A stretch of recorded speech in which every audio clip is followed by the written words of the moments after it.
So I'm not sure what I'm going to talk about, but I know I have to talk about some stuff. And so I'm waiting for people to get on. I'm actually not going to invite anyone. I don't want anyone to feel pressured to show up because here I am. I was supposed to rest, and I'm not resting, which is fine. So waiting for people to come on.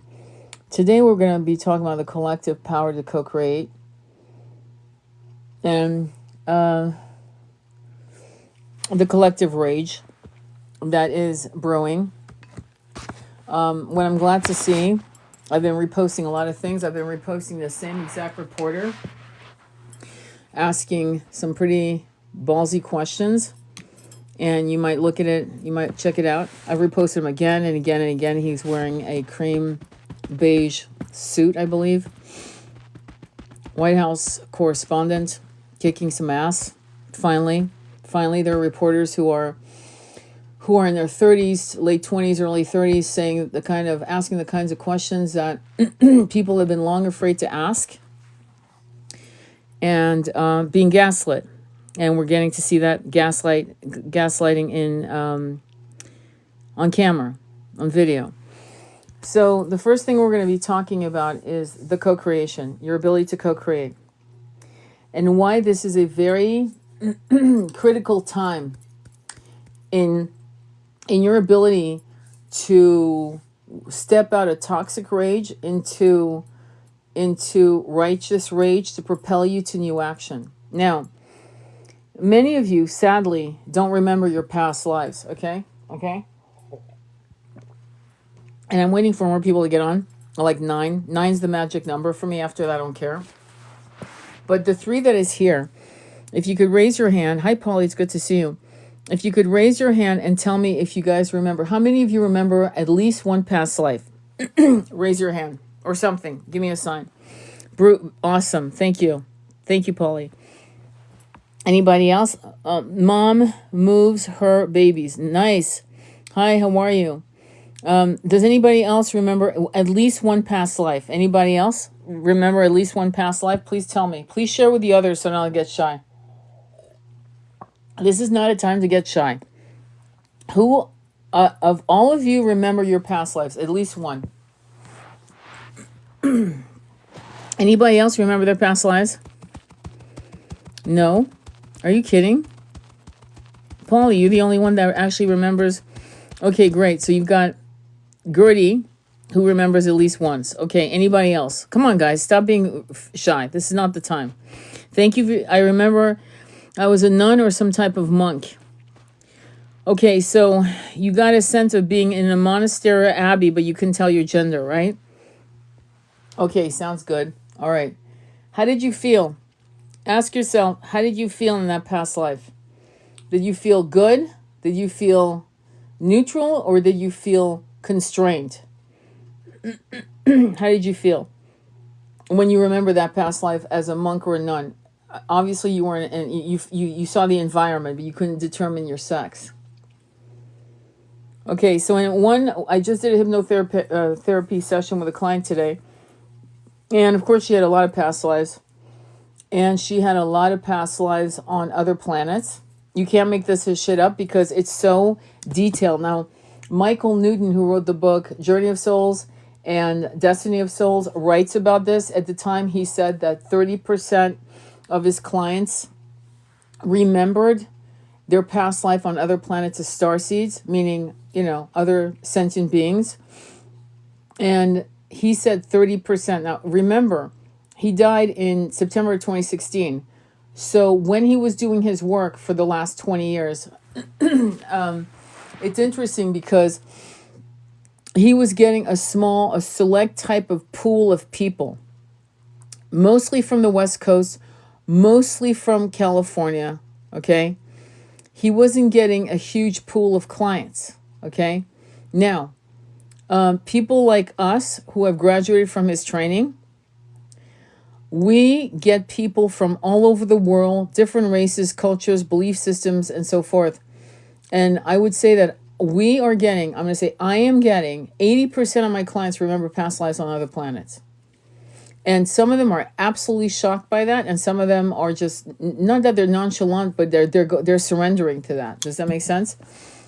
Now, why is it important to remember past lives? Why is this going to be your out of this fucking wheel, this karmic wheel that has had you incarnating like a hamster wheel, like sometimes as many as 5 incarnations in a 100-year period? Why is this important to understand your past lives? I'm hoping you can answer, but I have the answers, obviously. So I'm going to give them to you.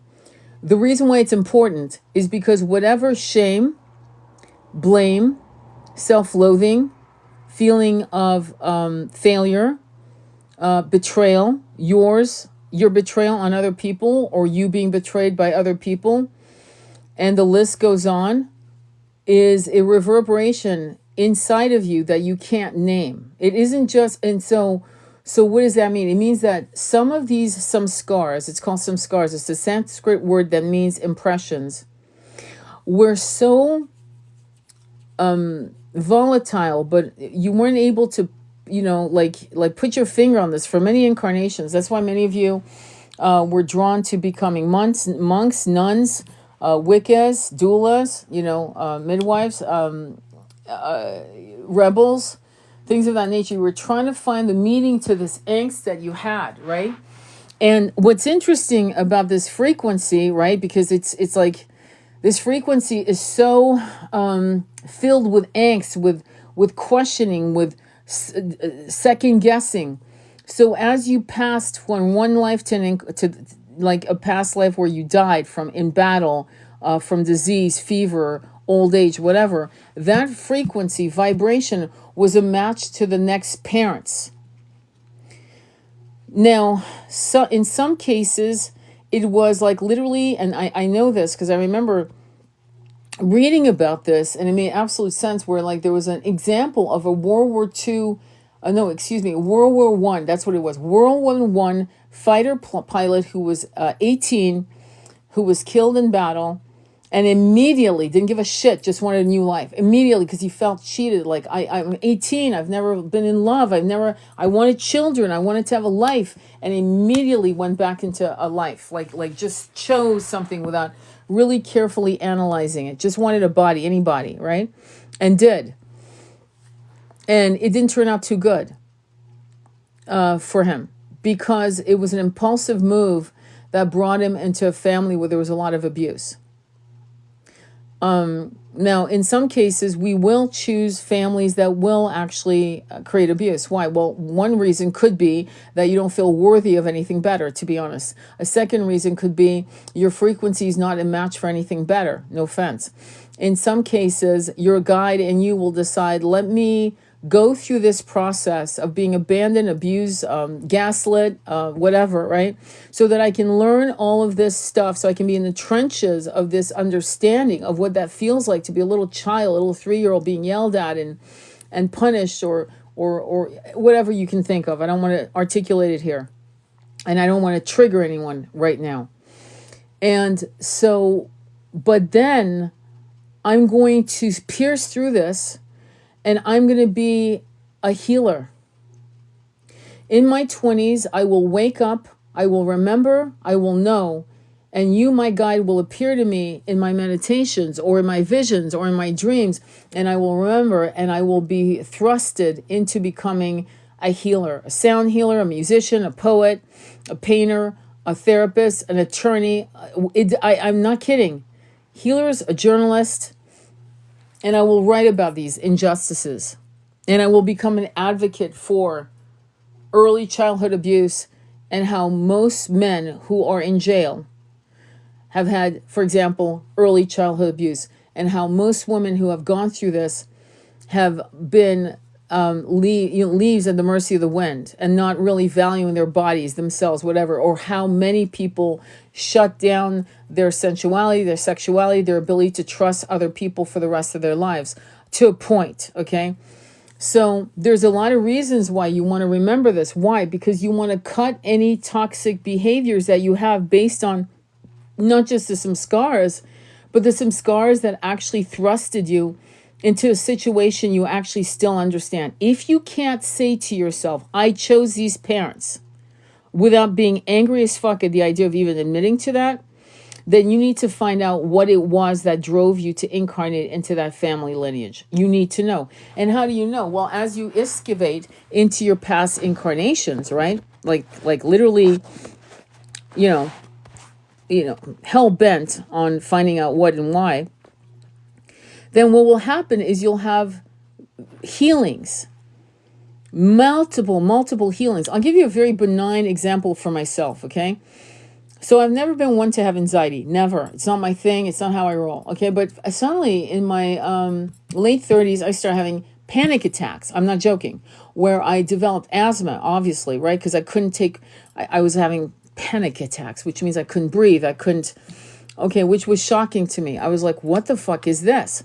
And I kept having flashbacks, or I couldn't express it, but it was like the feeling of somebody was going to kick down the door and grab everyone I loved in the house. Well, guess what? After almost 2 years of this bullshit, I went to my hypnotherapist, and it turned out I was 19 years old in Russia in 1909 or thereabouts. I mean, I'm not, but it felt like 1909, or it could have been 1919. I don't remember, to be all I know is early part of that century. And that's exactly what happened. Bolsheviks came in, dragged me, and literally I was knelt in the snow. I was shivering with just a nightshirt and some dark pants, and I was pew-pewed in the head, okay? And the last thought I had was, what did I do wrong? And this grief of my young life ending so suddenly, abruptly.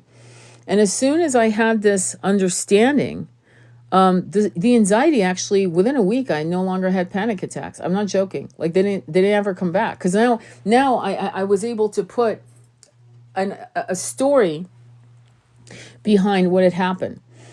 Now, in my book Recall, I actually write about a friend who actually didn't believe in reincarnation, did not believe in any of that shit, but he had a problem sleeping with pillows on his stomach. Like he would have panic attacks. So I said, look, I know you don't believe in all that shit. And I wrote about it in my book Recall. And I sent him to my hypnotherapist. It's actually based on a true story. So he went, and he still felt it was a parable. So actually, to be honest, it doesn't matter if you think it's a parable. It doesn't matter if you don't think it's real, to be honest. Here's why. Because as he went back into time, his father had passed away. He was like a 10-year-old boy. And his uncle wanted to inherit. And he had to get rid of him, the boy, right? His nephew. And basically, and this would have been around probably, hang on, let me think. I think it was around I think the way he had described the clothes and so forth, I would say around the late 15th, 16th century, could have been Germany or Deutschland or whatever in that part of the world. Anyway, long story short, the uncle takes a pillow to stifle him, to unaliven him, to end his life. And he came back to, I said, look, after that, there's a lot to process. Come and have a drink with me and my husband, and we'll square you away. And he was in shock. He was like, I don't know how I feel about this. Like, it felt so real. He had a hard time wrapping his head around the fact that had been an actual past life, and that his uncle had done this so that he could inherit, which he did inherit. He was the main heir at that point, having, gotten rid of this boy. And I called my friend like a day later and go, how'd you sleep? He goes, I can't believe it. I actually slept on my stomach. Like I slept like a baby. Like, what the fuck? And I went, well, whatever it is, it worked. I mean, if you don't want to believe that was a past life, that's your business. Move on, enjoy. And subsequently, I knew him for another 3 years, and he never had reoccurring issues with pillows and sleeping on his belly. So the reason why you want to excavate is to find out what is harming you, what is actually, making it hard for you to grow. Does that make sense? So what is harming you from your ascension? What is harming you from thriving? what is harming you from stretching yourself, and realizing that there's going to be wins and losses, and the losses are as important as the wins. And any multimillionaire, billionaire will tell you that. Coding, like new software, coding things that originated what you're seeing with ease, which is the phone you're holding, or your laptop that you're looking at this live with. All of these things took millions of hours of failure before we got to this point of holding these, communication systems, right? And it's interesting how you all know this. You actually know this. It's part of your conscious understanding. And yet when I turn that to you, you don't want to know this. You don't want to own that in winning, you have to fail many, many times. The first 3 books I wrote, I didn't even consider getting them published or publishing them myself. It was the 4th book that I wrote that was now ready to get published. Did you get what I'm saying? It's like, it's something that at some point you have to allow yourself. In fact, you should run into fear. The more you fear to fail, and the more you fail, the closer you are to refining your message to yourself or to the world if you're creating something for the collective. And this is no one can deny it. See, no one can, because it's common sense. No one is going to come out with the absolute answer straight up. Even Einstein, who could not articulate a word at 4, he was nonverbal, and was a failure, quote unquote, in schools. Absolute failure. They thought he was a dunce. They thought he was a complete, it was a losing cause. Ended up being an incredible scientist, and he was a spiritual scientist, which means he dreamt. He dreamt equations. I talked about that in Mind Power into the 21st Century Part 2, which you can check out on my YouTube, how all of these inventors were dreaming after they had failed and failed and failed and failed and failed again. And finally, when they were ready to accept the answer to their problem, when the universe, when their soul, when their ego, in other words, it was a perfect alignment of stars, if you will, for the lack of a better word. At that point, the answers came to them in a dream. And the problem with the collective is that you will have answers that come to you on any of your problems. And you will wake up, and instead of writing it down as soon as it comes, you will arrogantly think, I will remember this. And you won't, because you've done this before. And you will gaslight yourself, saying something like, it's too simple. That's like, that answer is too easy.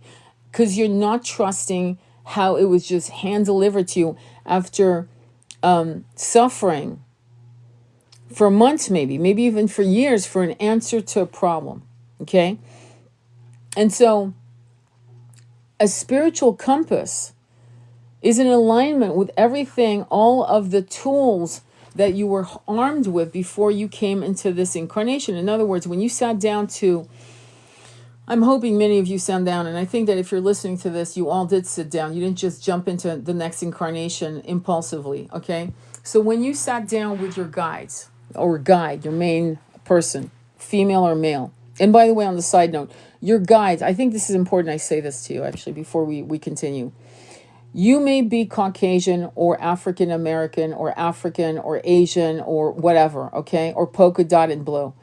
But be aware that your guide, if you're a woman, could be a man. And it could be an African man or a Japanese man in form, or a blue man or Pleiadian. You don't know, right? And opposite is true. Your guide as a masculine could be, a feminine energy. It could also be androgynous. But what's interesting, and any race that maybe even your opposite race, to really throw you off your shit, because if you think your guide can't be the opposite of you in race, in gender, then you've lost the plot of your whole spiritual evolution. Okay, I'm not joking. But what's interesting is that your guides will appear at different intervals, in different incarnations, in the way you need them to appear physically. So a trick that I do, it's something that I do myself, is I'll ask my guide, like just like I have asked my husband who passed away, my twin flame who passed away, show me how you really look. Like, don't entertain me with these humanoid features and shit like that. Show me how you really look, and they will show you how they really look. Okay. Okay. So moving on to, so you've sat with your guide, and there are things you did not accomplish or weren't able to complete, or were too afraid to complete, or whatever. Okay. And now you want to experience the completion or the co-creation of a new goal, a new mission, right? And at that point, your guide is basically showing you past lives, saying, well, you did this, but you weren't able to do that. And this actually you stopped doing because you were afraid of not surviving. You thought that this was too rebellious and that, it would put everybody you loved in jeopardy. You did, but you did really good on this life, and that was a success. So what do you want to experience now? And you discuss it. And at that point, it's time to choose your parents. And so there are many things that go into that. Do you want to be biracial? Do you want to be multinational? Do you want to be in this religion as opposed to that religion? Do you want to be in an atheist family? What exactly do you want? And what part of the world? And what is the frequency? And what date will you be born, so that there's a frequency, a blockage, like being born on the 16th, or something that's easier, like being born on the 24th of the day, for example, right? What is the month? What sun sign will actually give you this strength, but this weakness, and so on and so forth. I mean, it's not a joke. So all of that is discussed telepathically, obviously, and then a family is chosen. And it's interesting. It's actually that simple. And some of the families you might choose need you more than you need them. That's the other thing. So you might have an alcoholic mother and an absent father, or you may have an amazing family, or you may have, and just fill in the blank, whatever that blank is for you, a narcissistic family or narcissistic mother.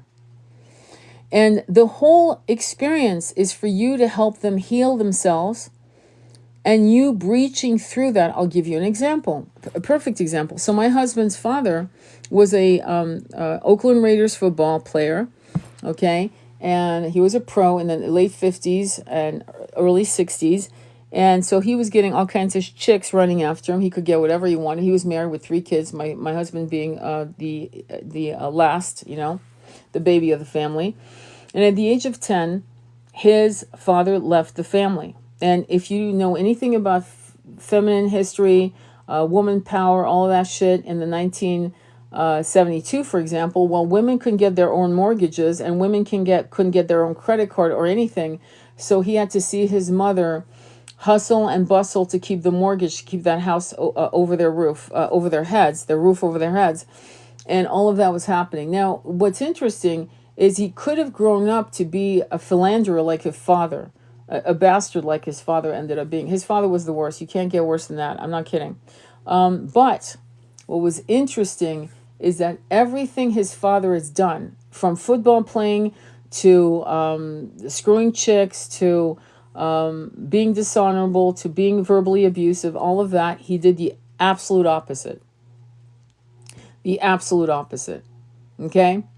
He still had other issues that he was working through, but that I can tell you. And that's when you break cycles. This is when you break, lineage, family toxicity, of cheating, of womanizing, of drinking, of gambling, of abandoning families, of leaving them in a lurch, things like that. And he was able to do the opposite. So really, we need to be a little harder on ourselves when we go, well, my dad was a cheater, so I'm a cheater. Well, that's not a fucking good excuse. And that is weak. It's weak to repeat these patterns. It's weak not to see what they are for. In terms of addiction, because in families there's addiction, I'm not going to call it weak because it's a whole different dynamic. The dynamic of addiction for many starseeds isn't just a dynamic of being in a toxic family, to be blunt. It's the fact that you guys miss home. It's the fact that you can't articulate what home is. But you know that this incarnation, this planet, it doesn't feel like home. Well, it's not so much that it doesn't feel like home, to be honest. It's the fact that the infrastructure and the way things are set up doesn't feel right or balanced. And in the other incarnations you had on other planets, even on this planet 3,000 years ago, you could actually get your land, build a home, be with your woman or your man, have children, and be left the fuck alone for the most part. And for many incarnations that I've done past lives on, that's exactly what they experienced. There were no wars. There were no Huns running over, running over the hills. The hordes weren't there. The Romans weren't there. None of that shit was happening. They were having very peaceful lives, doing what they wanted, harvesting, communities, sharing, trading. And many of you have had these incarnations on this planet and on other planets where the infrastructure that has buried us alive today for the last, say 1,000 years. Why am I saying that? Well, because, and probably a little more. Actually, I'm going to say 1,500 years. Let me go even back. Why? Because we had serfdom. Because there was a point where everyone owned the land in Europe, for example, and we're going to talk about Europe because many of you, that's where you live, and you had to pay taxes on the land. You had to pay some kind of monies on the land. And how many people were being unalivened because they were hunting rabbits or whatever they could just to survive because they were near starvation, because all of the monies, most of the harvest went to the Lord of the land. So for a good 1,500 years, and by the way, the Catholic Church was asking for taxes as well to be paid. It was a brutal time. But in certain parts of the world, that was not a reality. And people were having very peaceful, easy lives. So for many of you who are battling with addiction, whether it is sex, whether it is drugs, or whatever the fuck, alcohol or other things, God knows, it's because not just trauma in this incarnation, but also a sense of loss. Like it doesn't mean anything. Like, what's the point? And the best thing is to just, right? The thought pattern is, I can't do this. I need to just chill. And it starts out with a glass of scotch, and before you know, you're doing a bottle of scotch. So, or whatever the hell people are doing. I lost a very dear friend of mine who was the mother of 5. I think she was like 36 years old, 37 years old. I'll never forget. Beautiful woman. And she was doing the horse, just to get it together to soften the edges. And she was doing when all the babies were asleep. I'm not promoting that, okay? And unfortunately, she overdid it and didn't survive that experience. And it was a mistake. It was an accident. So what I want to tell you is that I would never call that weak. I would call that something that you're going to have to get honest with your addictions and try to navigate in spiritual healing. Reiki, alternative, homeopathy, tapping, hypnotherapy, grounding, meditation, guided meditation, sound healing, yourself, and also going to sound baths and things of that nature. Gong baths, gong healing sessions. And the reason I'm saying that is because quite often, and I'm sure that's not going to be well received, but quite often, most of the people who have gone through addiction, going through the normal, acceptable, insurance-paid cycles, rarely succeed. Rarely. And it's because many of you aren't addicted in the classic sense, if you get what I'm saying. But when you look at AA, what's interesting is the whole movement and the whole healing is massively spiritual, isn't it? It's the belief of God, right? So what I would say to you is be kind to yourself as if you were taking your little girl, little boy to healing sessions. If you could see it that way, you would prioritize it and you would be more apt to be successful in it, right? That's going to be important for you. Any questions or comments? Thank you. Bam, bam. Any questions or comments? I want to make sure I didn't Thank you for liking the live. I really appreciate it. Thanks, Letty. It's good to see you. I didn't want to pressure you guys to be on this live. I didn't want to say anything, but I'm glad you're here. Hey, Yessie, it's good to see you too.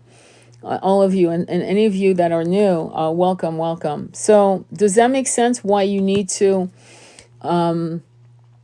remember past lives? Now, there is a prompt that I recorded. It's on my YouTube. It's called Soul Retrieval Guided Meditation, right? And I want you to go on it. And what you would do is put a filter on my YouTube channel and put most popular or oldest. Even oldest would be good. Just do oldest, and you'll see it pop in the first 5 videos. It says there's a young man's face. It looks almost blue, and it says Soul Retrieval Guided Meditation.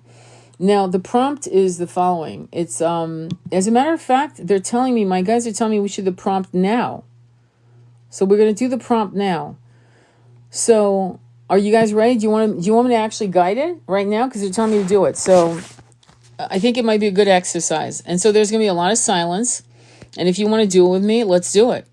Can you predict if Magic 8 Ball ever says yes? I don't know what you mean. Yeah, let's do it. All right.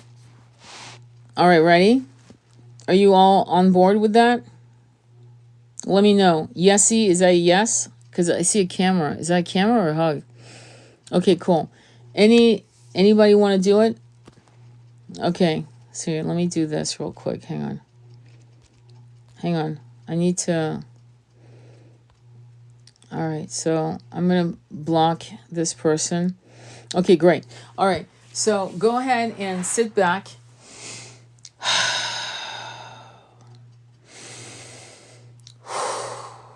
And then we're going to do it a quick way, okay? So I want you to bring a beautiful waterfall of light. And the light can be any color you want, but it's a waterfall from divine unconditional love. Source, God, the one of 1,000 names, the one who created us all. Take deep inhalations and exhalations and bring this beautiful ribbon of light. It's like a waterfall of blue, teal, turquoise, white, gold, silver.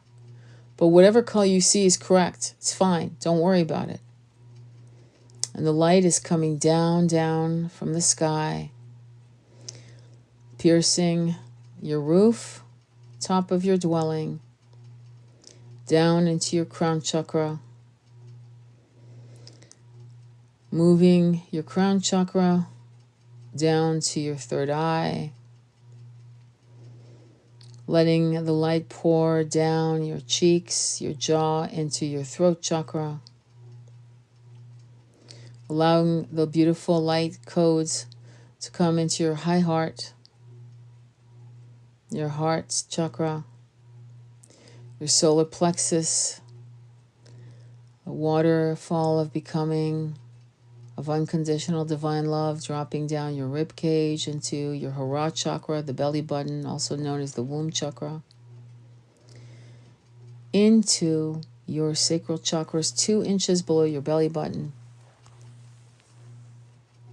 into your root chakra. And the light is going to split into either side of your hip bones, down your thighs, your knees, your shins, your ankles, the top of your feet, into your toes, and letting the waterfall of light fall, dripping down your toes to the floor, past the floorboards, into Earth, Pachamama, going deeper and deeper and deeper until you are grounded and you're anchoring into the center of the earth. And now you are held by divine unconditional love and Pachamama, Mother Gaia, Bhumi. And feel this incredible holding of your being. You are safe. Archangel Michael is there to guide and protect you.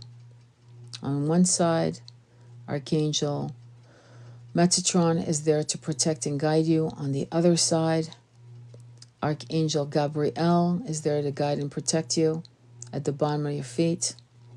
Archangel Raphael is there to guide and protect you at the other side of your feet. Archangel Samuel is there surrounding you like a wheel, feeling so good and light. And this cocoon of protective light is there, surrounding you from head to toe like a beautiful mist.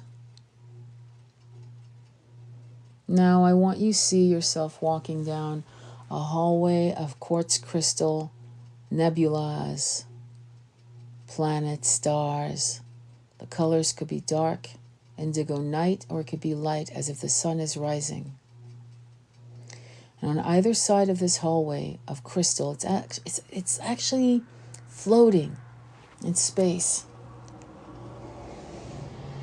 And on either side are doors that go on into infinity. And you're walking down this hall. Look down at your feet. Do you have shoes on or are you barefooted? See the reflection of what you look like. Do you look like as you do now or something else? Keep walking. Don't get distracted. And whatever door you want to stop at, open the door and step in. And what do you see? And whatever you see, ask for guidance. Ask for something that you need to remember to guide you into this incarnation, to heal you, to release you for a beautiful life in this incarnation, to make amends, whatever it is. And if you're not there, if you haven't opened a door yet, that's okay. It's not a race. Take your time. If you open a door and it is black, abyss, don't be afraid. You can step in if you want, because this is the door of co-creation with the universe. But if you're not ready, that's okay. And let the images come. Let the images come. Look down at your feet, at your clothes, at your hands. Do a slow 360. What is the environment? Where are you?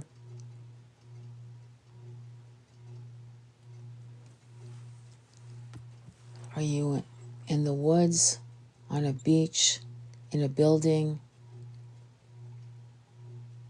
Take your time.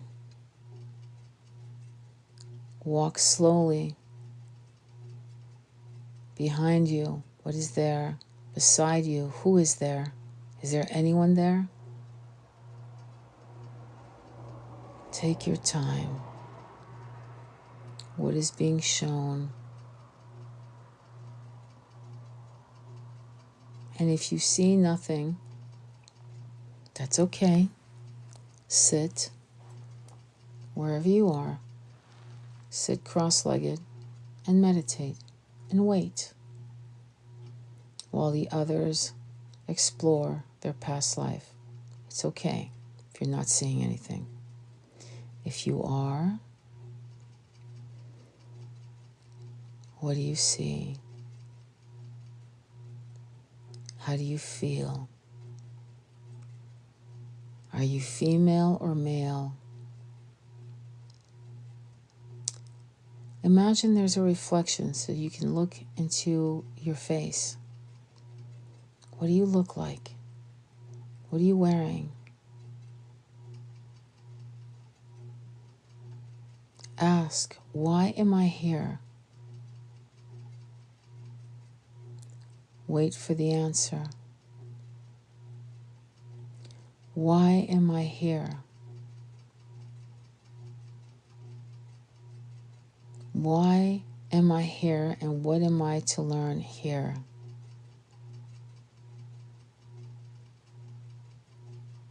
What is being shown? If there is a person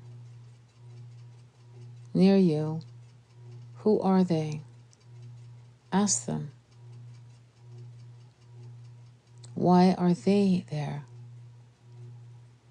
What messages do they have for you? What do they want you to know? Wait.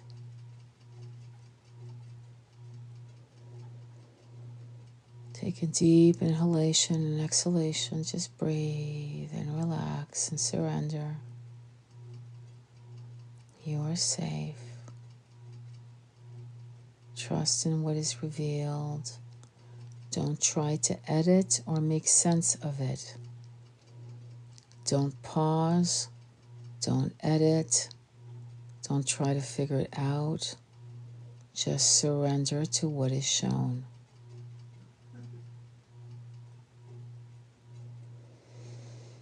Take a deep breath and release.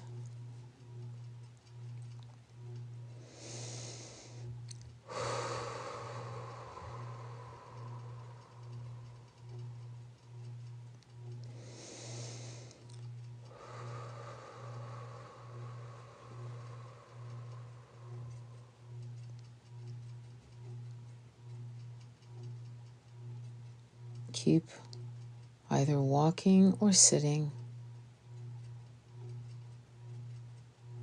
Do you recognize any of that person or people? You might have people coming up to you, or you might be seeing sentient beings or people around you. Do you recognize any of them in this incarnation? Don't force. Don't try to figure it out. Just let the answer emerge.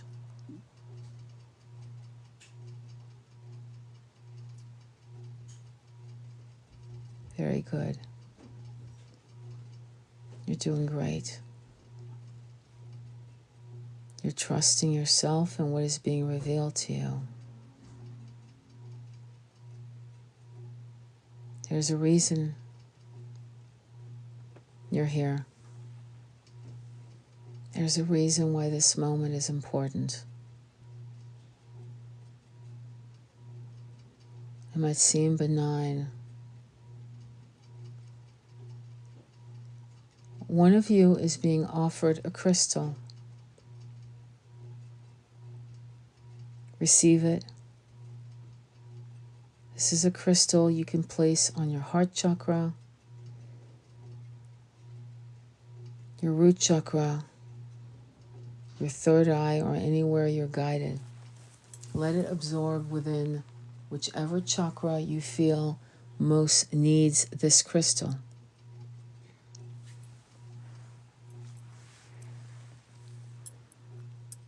Take that crystal on and watch it get absorbed. This is an activation of some sort for you personally. If you can, ask your guide to reveal themselves to you.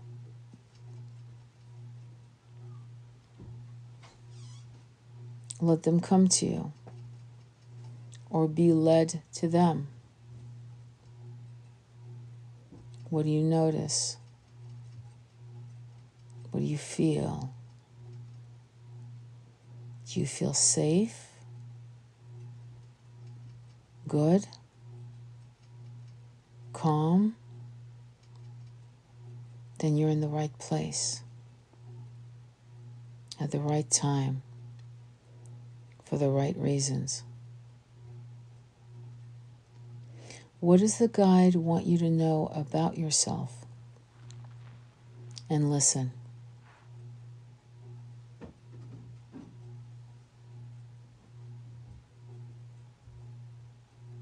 What are they saying?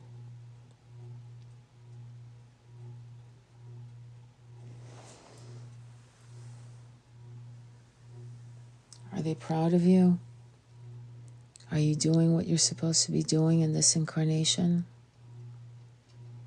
Are you more fearless than fear-filled?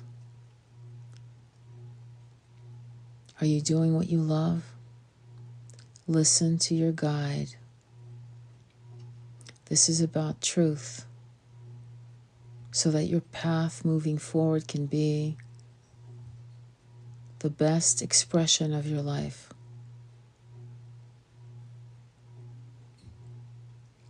Listen to your guide.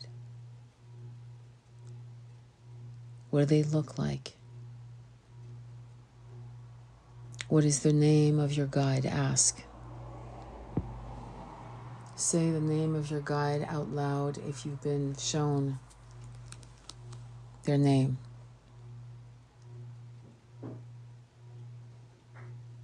Do they have anything else to share with you?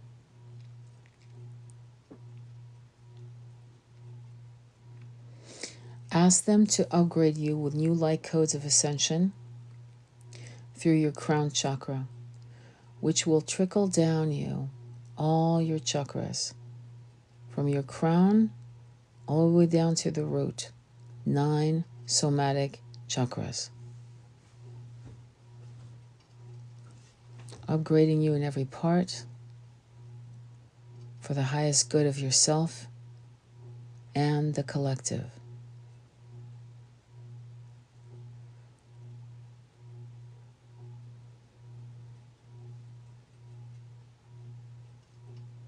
If you see any other guides, ask them what they want you to know and what is your mission.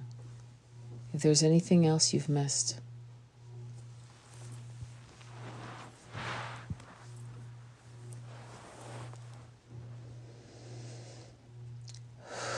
Take a deep breath in and out.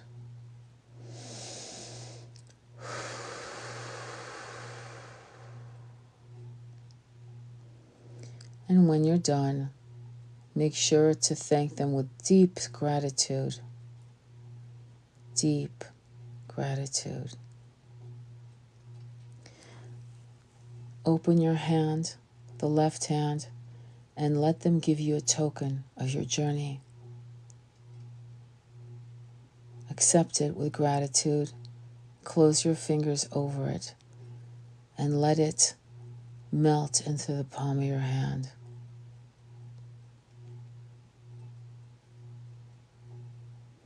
Now open the palm of your hand and take your middle and index finger together and press it at the palm of your hand. Bring your left hand and your right hand, whose 2 fingers are pressed at the bottom of your palm, right? Where the totem, the gift, was given. And push it against your heart chakra. This mudra is the mudra you're to use when you want to connect with your guide. Whenever you want to connect with your guide, go into a meditation and put this mudra up against your heart chakra. Calling them in whenever you need them. You can do this in your car, in the park, in your bedroom, in nature, anywhere you need to connect with your guide. For questions, for healing, for clarity, for love.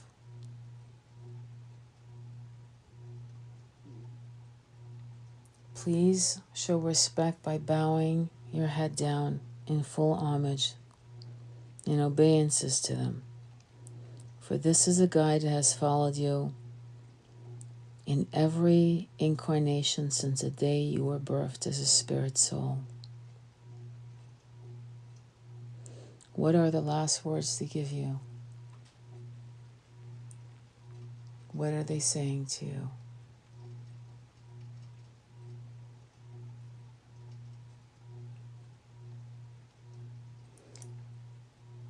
Thank them for their guidance.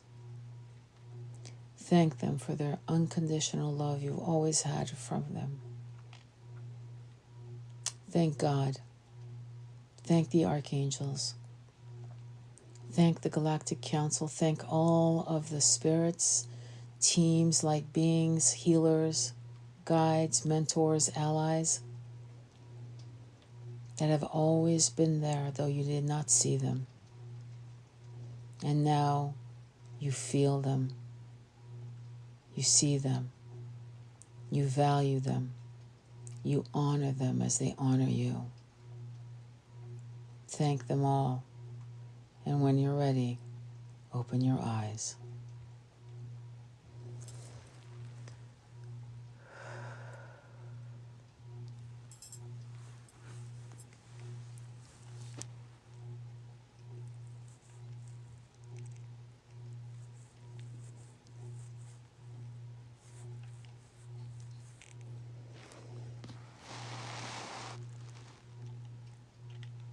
Oh, Yessie.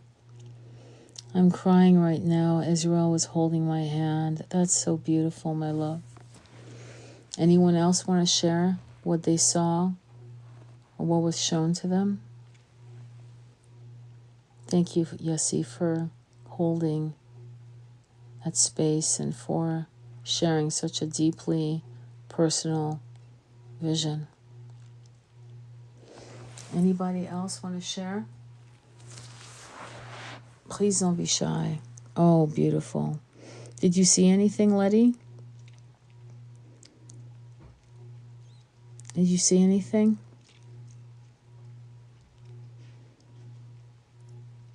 Beautiful. Please share, and I will pull out some oracle cards for the message of the collective. Sound good? And so try to write down. We're not going to keep the live long because I want you to be able to write this down. I don't want you to forget what you saw, what you felt. I don't want you to forget the mudra that was guided to you. Did anybody get a crystal from your guide? Did anybody receive the crystal for their chakra? Did anybody receive the crystal? Deep purple colors and the word protected. Beautiful, Polly. You can't beat purple colors. Yes, rose quartz. Okay, beautiful. And you are protected. And you must know that. You must know it like you know your next breath. You must know it the way the wind blows. It's not something you guess or you second guess or you gaslight yourself on. It's what I call the unspoken knowing. It's a deep knowing, so deep that you can't even articulate the magic of that knowing. So I'm going to go ahead and get an oracle deck. And because we're doing this kind of work, we're going to look at cards that are in the realm of light worker energy. Hang on, okay? We're working with medicine. We're working with the medicine. So I'm going to start out with one oracle card that is connected to Archangel Michael. Okay? And we're going to do that. And I'm going to shuffle the cards. And today I'm actually not going to have you get involved. I'm just going to see what falls out. Okay? And what fell out was 45. And 45 is the number 9. 9 is God's perfect master number. And I'm going to read this to you, okay? Let's see. So, Lapis Excelsis. So, the first card is 45. 45 is 9, God's perfect master number. 45 is an amazing number. Many of you know who know. And I'm going to read to you. So, again, this is connected to Archangel Michael. So, Lapis Excelsis, it is perspective. A positive transformation is taking place within you through a union of complementary opposites. Everything in life has its counterpart, and both can only exist together. In essence, like two sides of a coin, there are one. As you start to see and embrace both sides, you will find that an obstacle you have struggled with for a long, very long time is not insurmountable. It is a mountain of opportunities with a golden river flowing through it. Perceptions change, reality changes, and we can see the flowing tides of creative energy that is life. Beautiful ideas float through the universe in pathways of light, waiting for the perfect moment to be born. So it's interesting. 1010. Thank you, my love. What's interesting is that many of you are in twin flames or high level soulmates, and you think that they will never change, that it's impossible. But I can tell you from experience, for long experience of having loved two beautiful souls, a high level soulmate and a twin, that people change, people transform, people heal. Especially if you are on your healing journey, you are, you influence. It's like catching the flu. If you sneeze enough, right, somebody's going to catch your flu. And in a positive way, if you keep healing, just being in your presence, they will catch your healing. And they in turn will heal. This cynical view of life is not your ally. It's your jailer. You can teach an old dog new tricks, my friend. Actually, you can. In fact, old dogs that have been beaten are probably the best animals. So we have to stop embracing old, dogmatic, brainwashing sayings that were created by design to fuck us up and to create cynicism. And cynicism is toxic. Okay, the second card that came through was page 21. The other one was page 74. This is page 21. It's called Shambhala. Now, this is interesting because when I did ayahuasca in 2019, Pachamama was talking to me about Shambhala. And my twin was in the vision as well. In fact, the whole bloody 8 hours I was in the journey, my twin. So Pachamama was talking, then my twin would talk. Then Pachamama would talk, then my twin would talk. It was crazy.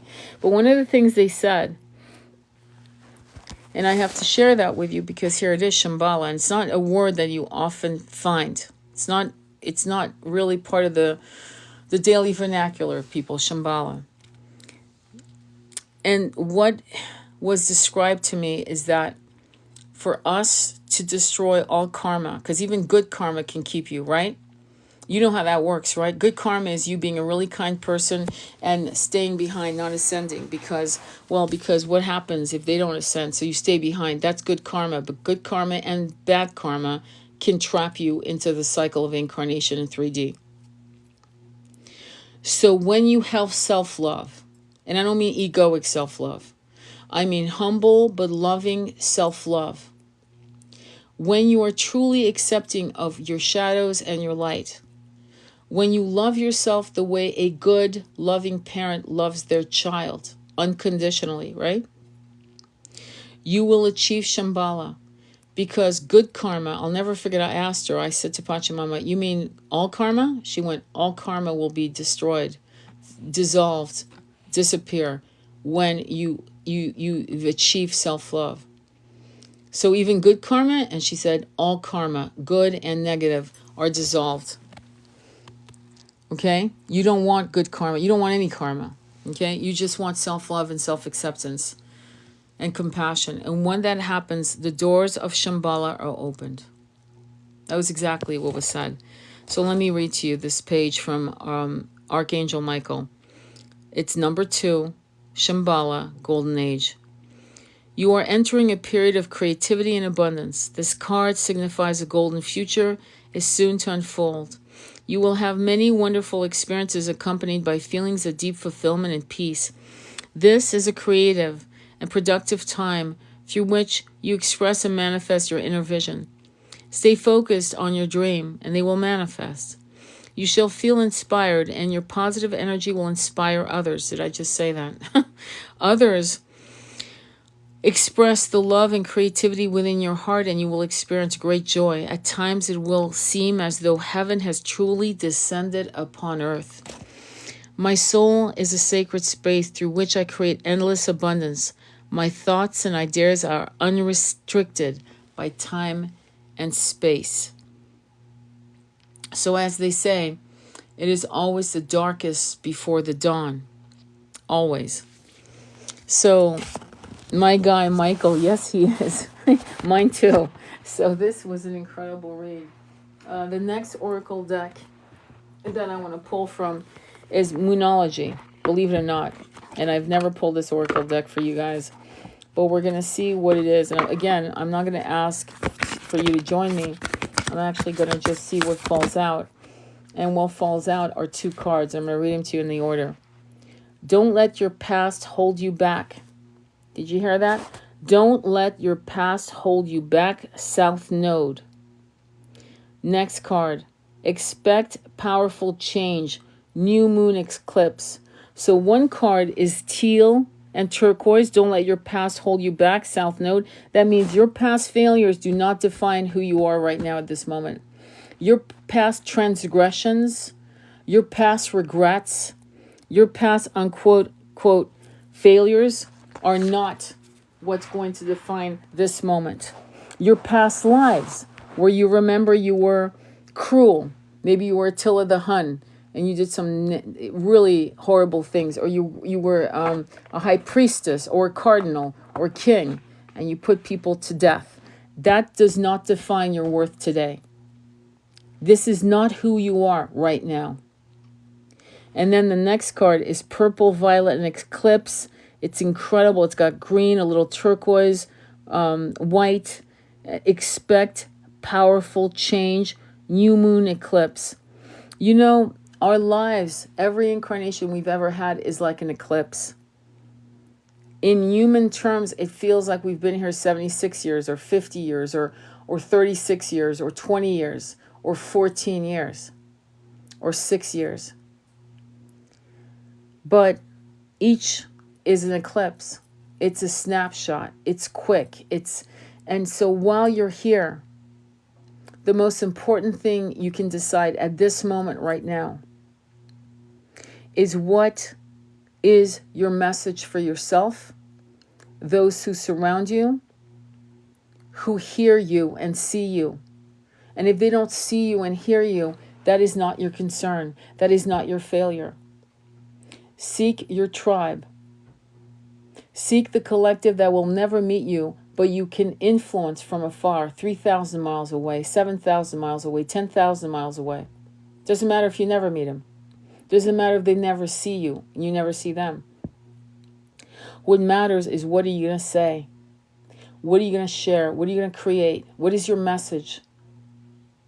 That reporter I talked about, you'll see me. If you go to my reposts, I've reposted it multiple times asking that question. That's a healer in action. You see, you think that a healer is kumbaya, robes and cloaks and crystals on their forehead and things of that nature. No, we have all kinds of healers. We have warriors. We have dark empaths. We have healers, musicians, lawyers, writers, poets, philosophers, mathematicians, doctors. And they are all, many of them, you'll recognize them because all of them have the same message: to right the wrongs. That's what makes them healers. Mortgage bankers, a banker that'll look into your eyes and give you the loan even though you don't qualify, but they're going to push it through for you. That's a healer. That's a healer seeing a healer going, this person needs help. I love their energy. I don't understand their project, but I love their energy. Or I know they need a house. I'm going to approve this loan, though I'll have to tell my boss, tell the CEO of the bank. Those are healers. Those are angels. Those are what they call earth angels. And the way you do this in your own life, in the path you've chosen as an architect, if you look at Frank Lloyd Wright's, his work, right? There's a lot of healing energy in it. I mean, he was building houses with trees in the middle of the whole fucking living room. He was building a house next to a river, like a natural, like small river, and just building it along the path of this tiny little stream, actually. And then never chopping down trees, just working with the environment. In other words, going to the land, plotting out where, and then working to enhance the environment, not to destroy it. That's a healer. And that is something that many of you need to like reconsider. Okay? So that's what you need to kind of look at when you're looking at energy. And energy that will progress your journey. Trusting in what you have to bring to the story of the collective. All right? And there's an awakening. There's a lot of shit going on that's real. And I'm going to tell you something else that's been going on. Many of us have been feeling physical heart pain. It has a lot to do with what's going on in the Middle East. It has a lot to do with the destruction of the hurricane, the floods, and the fuckery. Okay? And so you might actually feel heart pain, back pain, neck pain, any physical pain, unable to digest, unable to sleep, anxiety. And what's happening is you're sponging up the collective trauma. Okay? That means that you're connected to the collective of people who are dealing with injustice. Some going since literally 1 year ago, and some recently. We are being asked as a people to stop seeing our religions and our races and our genders and our cultures. We are being asked not to be so proud of our flags and our races and our genders, but to realize that these are temporary realities. When I say you've been women and men before, you haven't just been women and men before. You've been nuns, priests, cardinals, monks in temples in Tibet, in Japan. You've been African in the savannas, in the oldest university on the planet, Timbuktu. I kid you not. Use as a joke, but real. You've been there as a scribe, as a dancer in the Hindus Valley. You have been a Persian conqueror, and you've been conquered. You've been a belly dancer. You've been a harem girl. You've been a foot soldier. You've been German. You've been Vietnamese. You've been a Viking, laughing at the storm, at the sea spray in your hair, the smell of sweat of the men that you traveled with. You've been all these things, and you've been on other planets, and you've been a warrior on those other planets, and you've been a shaman on those other planets, and you've seen entire people destroyed and planets just gone. And the grief we all carry collectively is the things that we've seen, the injustices again and again. But it is always darkest before the dawn. This is a different age, a different time. Because the irony is many of us who look at the new earth, we want the same things. Interesting, because no other time have we all sought the same things. Abundance for all, freedom to move about, to own land, but not even to own it. Very much like the Native Americans, to just guard it, keep it, love it, holding it sacred and its animals. We all want the same things.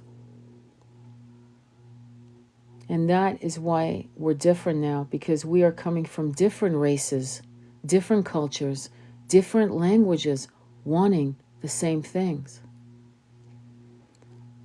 So we're closer to this goal of 5D, the new earth, than we've ever been before.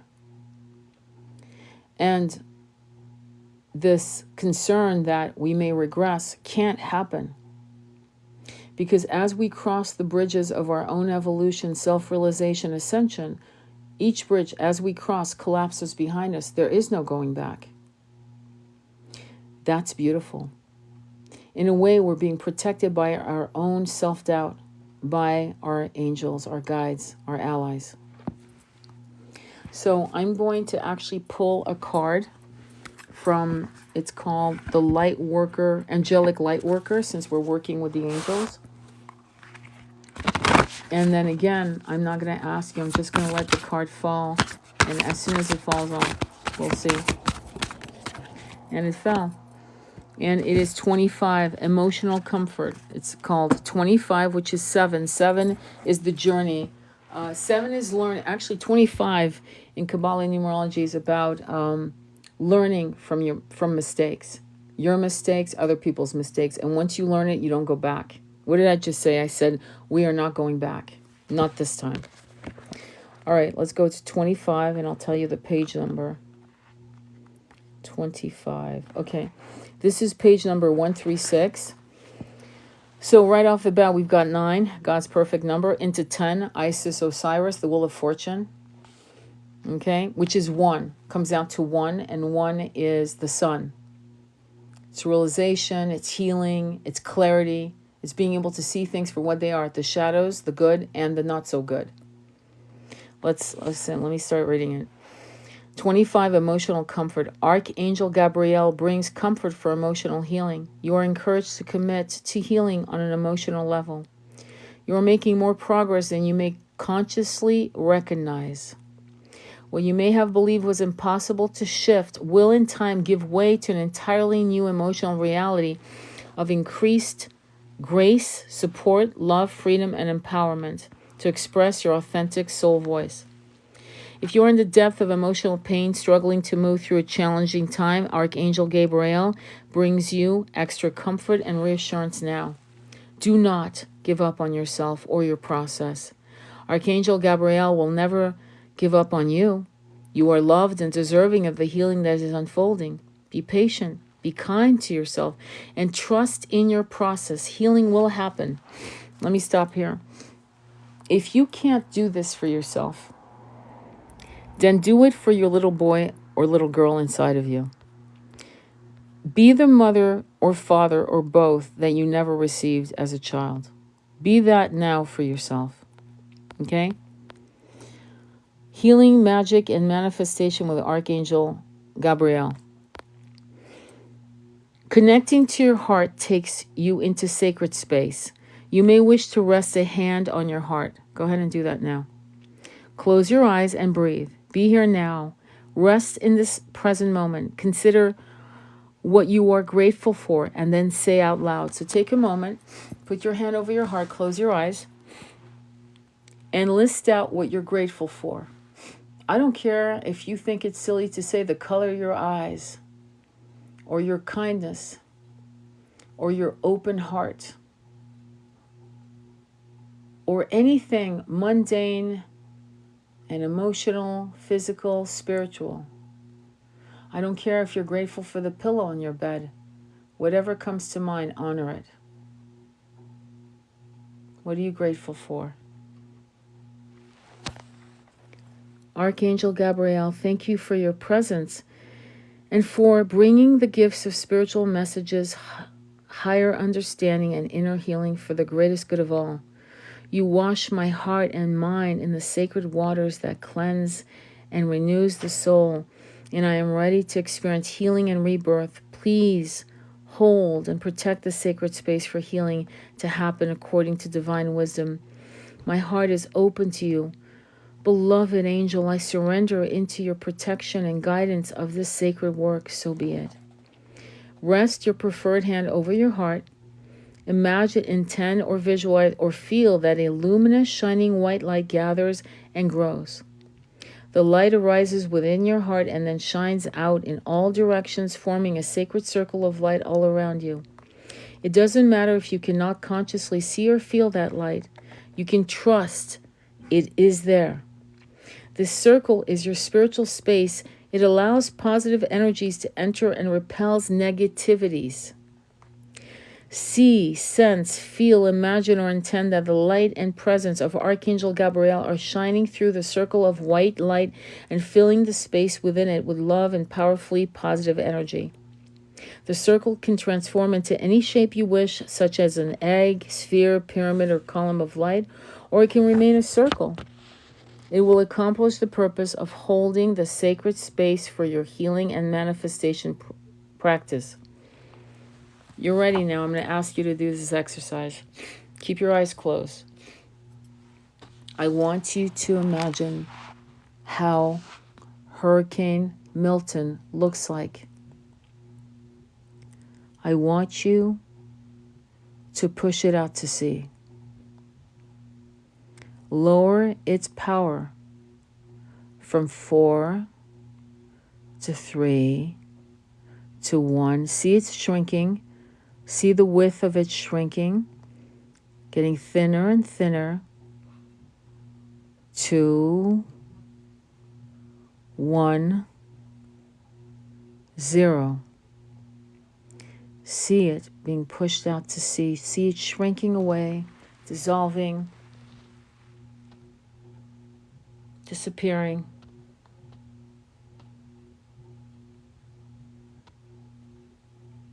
See it disappearing.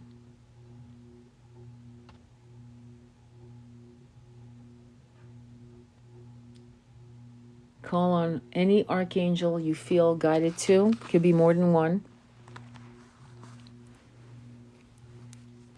And ask them to make this the last one of this year into next year. Don't let your monkey mind tell you that's not possible. Ask, and you shall receive. Now, you are here for a reason, my friends. And I'd like you tonight, before you go to sleep, to do the same exercise regarding this hurricane. Why is this important? Because I want you to learn how powerful you are, individually and collectively. I want you to wake up tomorrow morning and do the same thing. There was a time when many of us were rain makers as Native Americans, as Druids. We used to make the rain come by thought alone. We could make the rain stop. We could make waves in the ocean, and we could make the waves in the ocean calm. You have forgotten that about yourself. And that is something that you have always had within you. And it's time for you to reclaim all of it. Controlling the elements was never magical. It was just what we all could do. And quite often we did it together, and quite often we did it alone.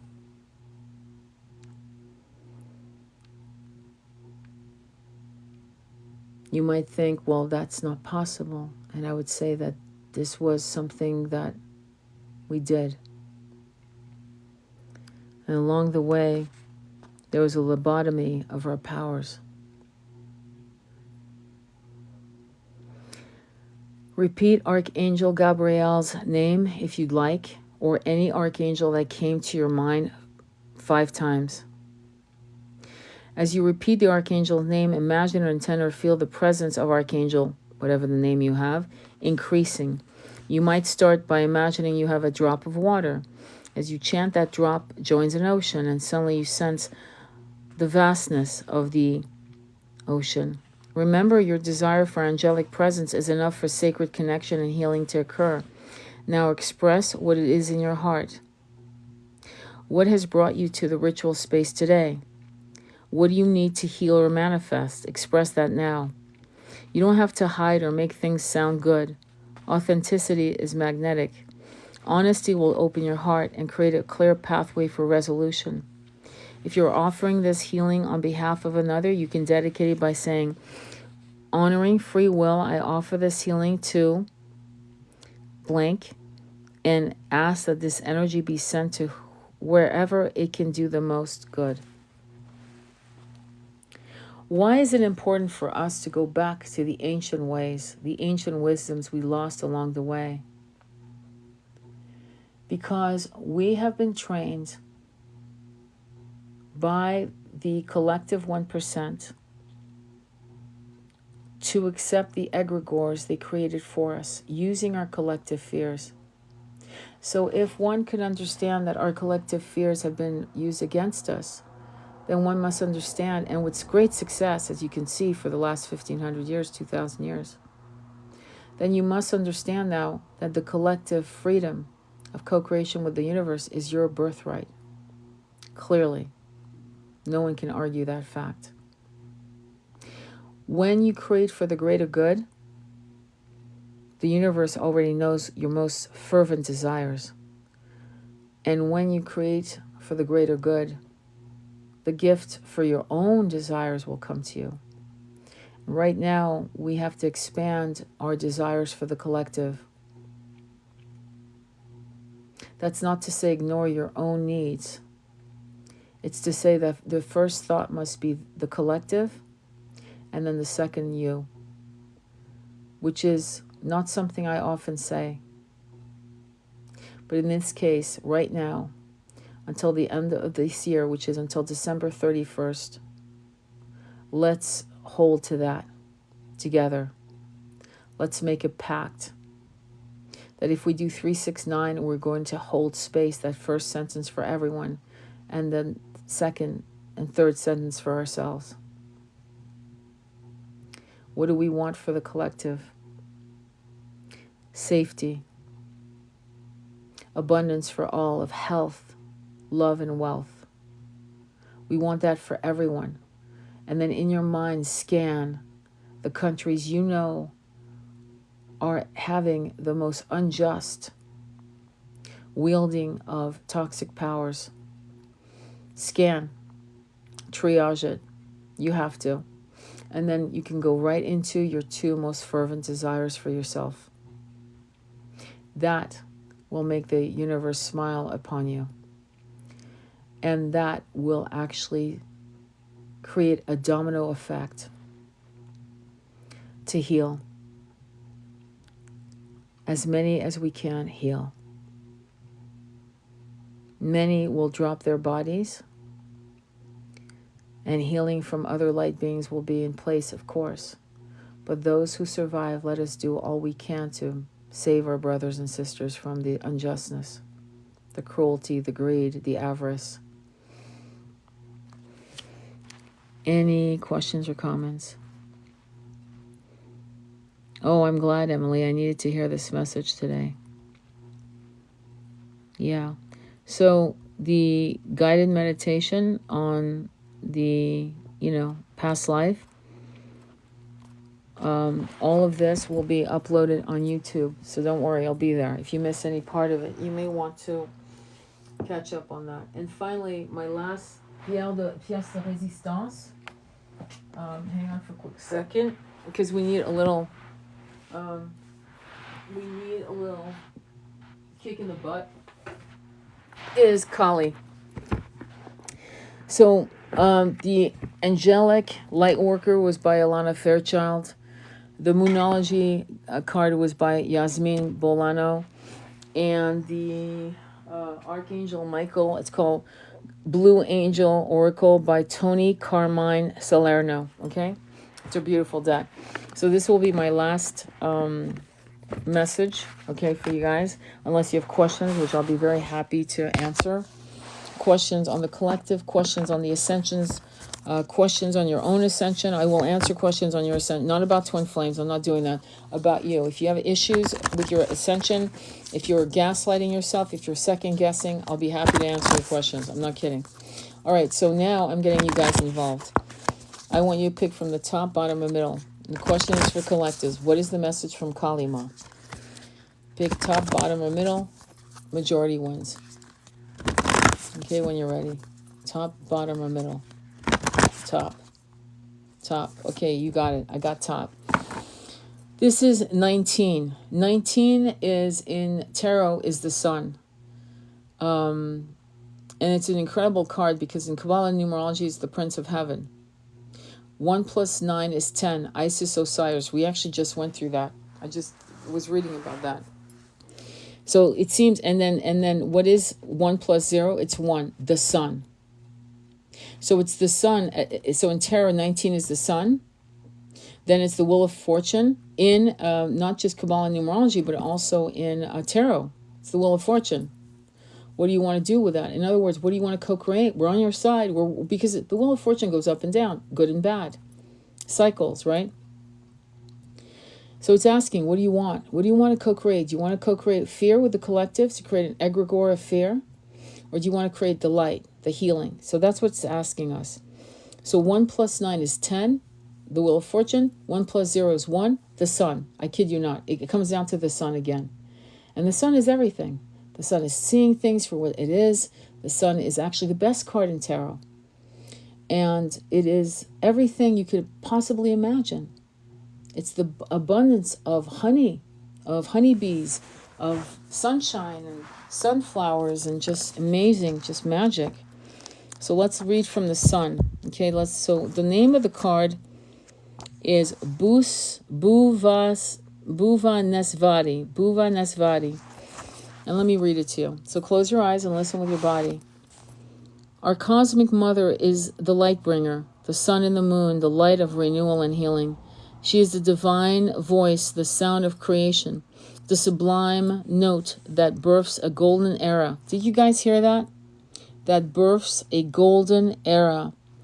Hers is the capacity to create a clean slate and a fresh start. Did you hear that? A clean slate and a fresh start. For you individually, for you not being able to forgive your past lives, for this planet. She is hope and she is arising.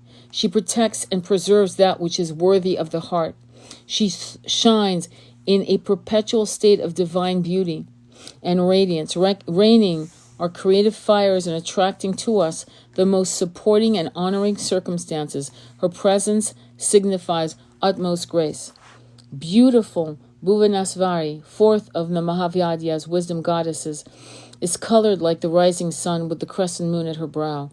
She is the goddess of abundance and the kind priestesses that provide the pathway to healing and fulfillment. She is the quality of preservation, a sustaining nourishment when we have fought hard to accomplish something worthwhile and honoring of the soul. She provides the means to protect it so it may endure. This may relate to a state of being, a project with heart or relationship karmically destined to unite and empower certain souls for the spiritual benefit of the collective. Her presence particularly relates to the divine beautification of the physical world. The bringer of heaven to earth. What have we been talking about? The bringer of heaven to earth. Didn't we talk about Shambhala? The name Bhuvasnavari means sovereign queen of the world, from Bhuvana, which means the earth or world, and Isvari, which means female ruler. If there is a situation in your physical life that has ugliness and discord at its heart, the appearance of Bhuvanesvari signifies that it shall be healed and realigned through her grace. Believe in the beautiful possibilities of what you are yet to experience rather than placing your faith in what you have experienced thus far. Her presence in a reading signifies harmony and beauty awakening in your world in a very tangible way. As the creatress of the forms of all worlds, including the world of our bodies, she holds special power to work on the physical level to bring healing to our bodies and material life circumstances. You can't make this up.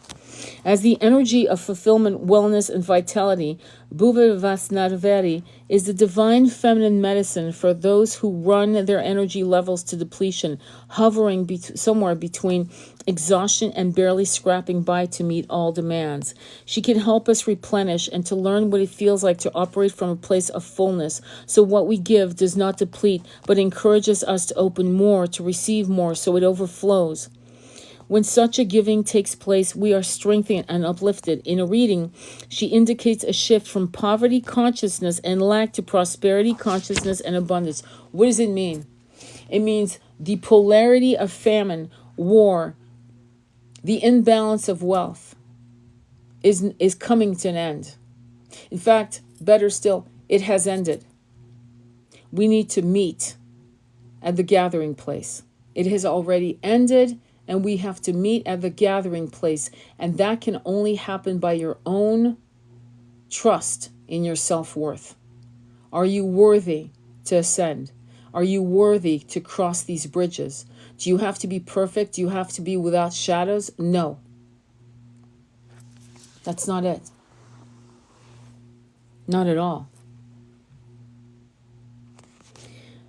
Bhuvanasvati is the primordial creative divine power of sound. She is the goddess Vak, who emanates as Saraswati, the goddess of sound, music, creativity, knowledge, and healing.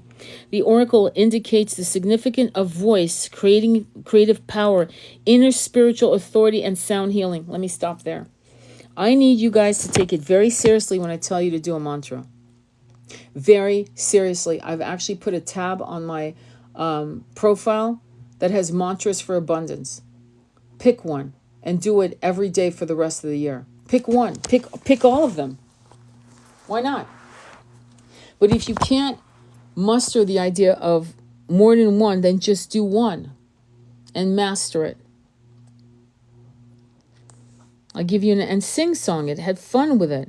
Did you hear what she said? Why is this important?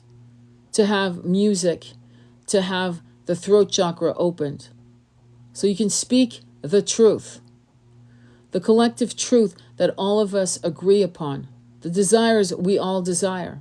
We all desire very similar things in 5D. All right. The oracle indicates the significance of voice, creative power, inner spiritual authority, and sound healing. All created phenomena have a sound frequency. It may not be physically audible, but this vibration can be felt at a soul level. Did you hear that? If it vibrates higher than we do, it will uplift us. Did you hear that? This is why I don't want you to do I always win. I want you to say the blockages mantra that dissolves blockages. Om Namah Shivaya. Om Namah Shivaya. Om Namah Shivaya. That has a lot more power than I attract money everywhere I go. I attract abundance everywhere I go. Use the ancient sound frequency of Sanskrit. Okay? If it vibrates lower, we may feel pulled down or depleted by it, unless we can remain peacefully anchored in our true frequency. In which case, we tend to influence lower energies and uplift them with our presence. If you are in fear, you are co-creating energies that slop up, suck up fear. They love it. They savor it like cake, like ice cream. Be careful. Okay? I'm not saying don't have the human experience. I'm saying minimize it right now. This is not the time to fall into massive depression. This is not the time. That's why Sanskrit is good. Get yourself a shaman drum. Get yourself cymbals. Whatever the hell you have. Make your voice everything until you can get a sound bowl. Do you get what I'm saying? Everything has frequency, from the people and places we connect to the energies that permeate and influence the space where we live, and the objects with which we surround ourselves. It's interesting. The Tibetans use sound frequency of their trumpets. They're like trumpets that hit the ground. And this is documented, they would use sound frequency to lift monoliths. For all we know, they can still do it. The Druids, it's Stonehenge. There's no way they had wagons to pull these rocks. It was sound frequency. I hope you get that. If you put sand on a plate and you put music underneath, not music, but sound, and you have sand, you've seen the sacred geometry form, sound. And the most incredible, magnificent sound, and you know it, is when people sing primal with just a drum, and they just wail, like what you heard in the movie Gladiator when Lisa Gerard was wailing, and you felt like a cascading of recognition through your skin the chills running down your skin like a waterfall. The human voice is the most incredible tool of healing. All things have a story to tell. The more sensitive we become, the more we will feel and potentially be moved, positively or not, by that story. To surround oneself with that which speaks that story, that heals us, that supports and inspires us, can be constructive for our well-being and spiritual progress. In a reading, Bhusvanavadi brings your attention to the influence in your life, asking you to note how you feel around certain people or places and to consider how to protect and uplift your energy. All you have to do is call on your archangels, like 4 bodyguards, like badass bodyguards, 2 in front, 2 in the back, and 1 that circles you from head to toe or more. Bhuvanasvadi's gift of preservation is the counterbalancing power to Kali Ma's destructive energies. With Kali breaking through the false foundations, Bhuvanasvadi can help and to rebuild and preserve what is true to the soul. So we're about to go through a massive collapse, but all that is good will remain and all that is rotten will not. Isn't that what you want? And yet, people hold on like the Stockholm Syndrome to their abusers. And includes leaders, systems, infrastructures. Is that what you want? What do you want? What would you want for your inner little girl, little boy? Start there. Let that fierce protective energy make your decision. When Bhuvanasvadi arises in a reading, she is asking you to take note of what needs to be preserved, protected, and secured even during the wilds of Kali Ma's transformational activities in your life. Sometimes a period of withdrawal to allow for protection and inner strengthening is helpful. Occasionally, we simply need to place what is precious away from the grasping and greed of unworthy hands. You can genuinely love and wish for the spiritual fulfillment of all hearts while still recognizing the limitation of yourself and others and responding appropriately. Yeah, don't overgive to people who are blocked, who denigrate you, who don't celebrate your successes, who don't celebrate you at all and put you down because they have never accomplished anything. And they want you in the mud with them. Recognize people for who they are. You can still love people and know that they're assholes. You can. Because what you love isn't the ego that they personify in this incarnation. You love their soul. You know what they could be. You know what they are, essentially. And you know that this ego, this envelope called Joe, Jack, or Sally, or Amy, are not their truth. But the thing is, just like you would never keep your most favorite dog that's rabid in the house, you can't keep people like that around you. And though you can still love them. And yes, it hurts to let go. Bhuvanasvadi helps us to see clearly by increasing the light in our lives. Her presence is also an indication that at some level you need a completely fresh start, as she will facilitate the inner reset if you are willing to allow it. She will facilitate the inner reset if you're willing to allow it.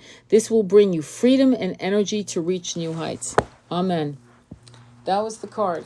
That was the final cherry on the cake. This is important, my friends, because some of you are being pushed in different parts of the country. Some of you are being pushed to leave the country. Some of you are being pushed to do new things, new careers, new education, new concepts, new ways of healing. Some of you are about to originate completely new concept in music, in art, in healing. And you're not stepping into it because you're unsure and you're insecure. Or you know you're about to hit it, but you're not sure quite why. Like how? What's the final answer? What's the final piece of the puzzle? Sometimes that can be found through your travels, because your travels will shift your perception and will unlock a lot of things that you've kept hidden because you're in a different country. Maybe you're in even a different state, different country, different pace, different food, different language, different smells. And it actually instigates a domino effect of a conscious shift. And all you needed was to go there for a month or maybe a week or maybe never come back and just stay there, because it's a new you that you're discovering.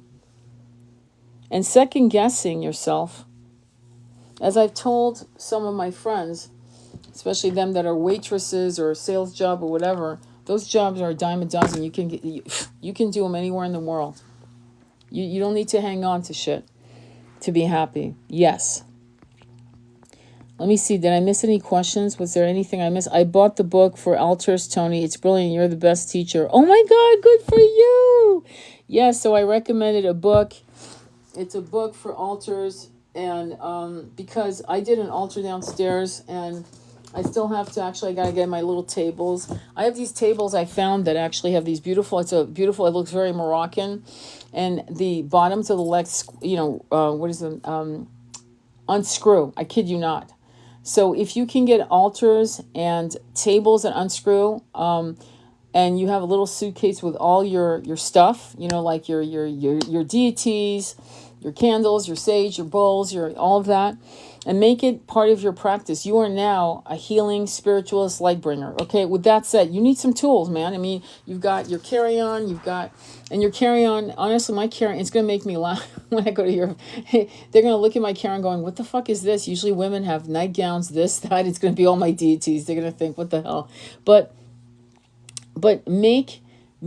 create altars and bring life to the altars. So the book is called Altars of Power and Grace, Create the Life You Desire, by Robin and Michael Mastro, Mastro, Robin and Michael Mastro.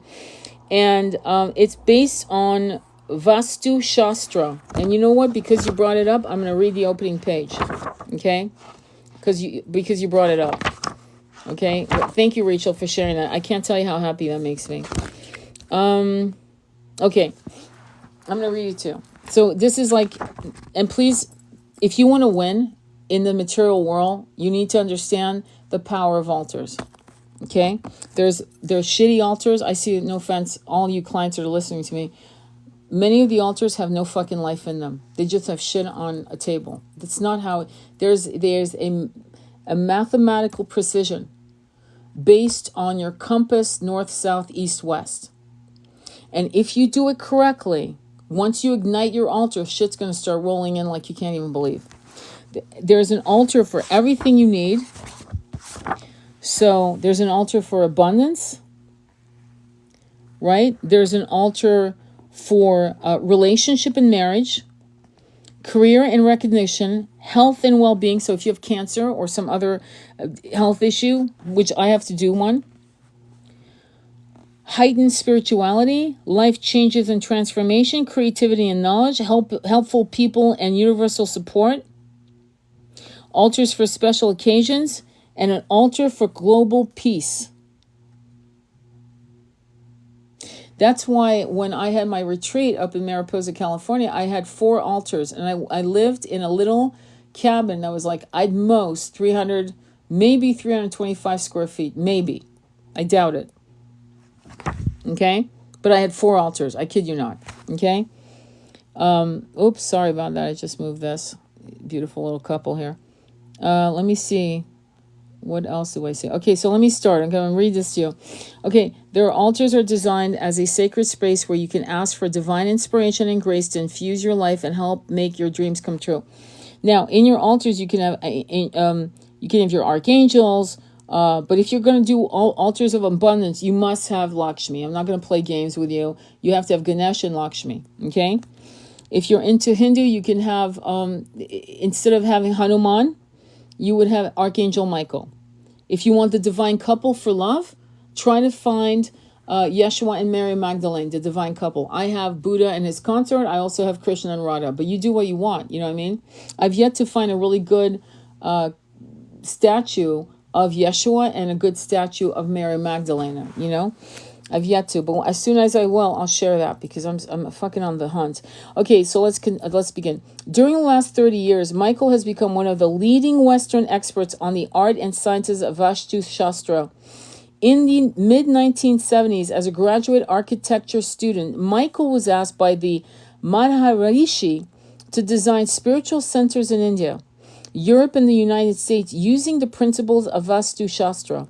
He then began to apply the science Vedic system of placement in his work to build and create living environments in harmony with nature, including using the science to determine the environmental orientation of the first Microsoft building. I think we know what happened with that, right? Although in a good way. I mean, they became the dog, right? I mean, they owned us. They had us all by the kahunas. Every company, I used to work in software. I know Microsoft licensing was never cheap and everyone had to pay. Okay. Although Vastu Shastra had enormous appeal to me, I felt it was too complex and difficult for Westerners to integrate into their busy lives. However, I also knew that the benefits this system offered to harmoniously align our personal space with the powerful energies of the universe were too important to set aside. Don't be lazy. Just fucking do it. Pull out your phone, look at the compass on your phone, put it right next to you, and place the items exactly how they tell you to do. Exactly. It took me 15 minutes to do one altar and then ignite it. Okay? I decided to find a way to simplify the complexities and to extract the most potent aspect of Vastu Shastra. I knew there were tangible benefits in this ancient art that would point the way to an evolving system adaptable to the realities of today's world. At that time, I was completing a graduate degree at Antioch University in the new field of whole systems design, which simply stated teaches how to think systematically, operate holistically, and design creatively. We also purchased a home that conformed to the general outline recommended by Vastu Shastra, and we're busy remodeling it in accordance with Vastu principles. Another book you want to read by but I'm trying to remember. It's by Freddie Silva. It's called Divine Blueprint. Yeah, it's called Divine Blueprint. And Divine Blueprint, you got. I have yet to crack my open, but I'm going. In fact, I might crack it open with you guys and start reading it. We can read it together because I've done that before. So yeah, let's do that. I think I'm going to do. So listen, our next reading, we're going to start going. We're going to barrel through the Divine Blueprint, because in Divine Blueprint, he talks about, like, you know, how, you guys all know how pyramids are incredibly healing energies, right? We all know that these sacred spots all over the world with ley lines are incredibly powerful in creating portals. And so he discusses how to do that in your own home, room by room, or just one room, okay? After we moved in, our lives changed dramatically. Our health improved, our family relationship blossomed, and our finances improved. Even our pets benefited from the change. I was convinced of the great advantages the system offered. Shortly after moving into our home, we were invited to travel throughout India with the founder of the Art of Living Foundation, Sri Sri Ravi Shankar. Wherever we went to India, we saw altars. They were placed at roadside rests, in people's homes, and in meditation halls. The divine seemed ever present in this culture. Ceremony and common daily rituals went hand in hand. Okay, I'm going to pause here, because something has happened to the root chakra of many masculines in that part of the world. I'm not going to fucking, ignore the pink elephant in the room. We know what's been happening. What I will tell you is that some of the greatest, incredible spiritualists that have brought us in the Western world to this point, in the early 1900s, and I keep telling you guys have to read this book. If you haven't read Autobiography of your Yogi, by Paranansa Yogananda, you need to read that book. Something has shifted across the planet with the broken masculine's root chakra. Wounded and broken. Okay? We're seeing that with P. Diddy. We're seeing that with all these cohorts. We're seeing that with all Epstein, Weinstein, Flintstone, whatever. All of these, people. And so, but what I do know is that for 10,000 years with the Vedas and so forth, that there was an incredible golden age in India that lasted quite a long, long, long time. And I'm stopping here for a minute because now I have to bring you back to the Harappan Valley. And in the Harappan Valley, again, I'm repeating myself, and for those of you who have heard that story, please be patient with me. So, the story is of the Hindus Valley, aka Harappan Valley. They had cold and hot running water. It was a complete city with all of the amenities that you would see in Rome, right? Highly advanced society. And very similar to Pompeii, but unlike Pompeii, because we can see all the people that passed away in their beds on the floor and so forth. The city disappeared, meaning, the people in the city disappeared, which I brought up the Celestine prophecy. And there were bread in the oven, food on the table, wine, whatever, still there, as if they up and left. And what happened is there was no pestilence, no wars, no battle, no conquering, none of that. They're gone. But they're gone from 3D. And many of us believe they went into 6D. They're still there, we just can't see them.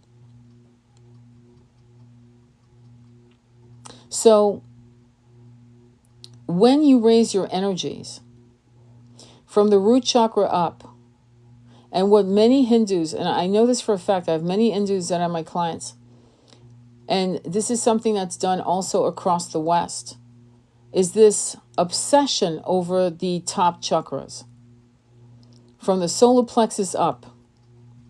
But it can't sustain itself.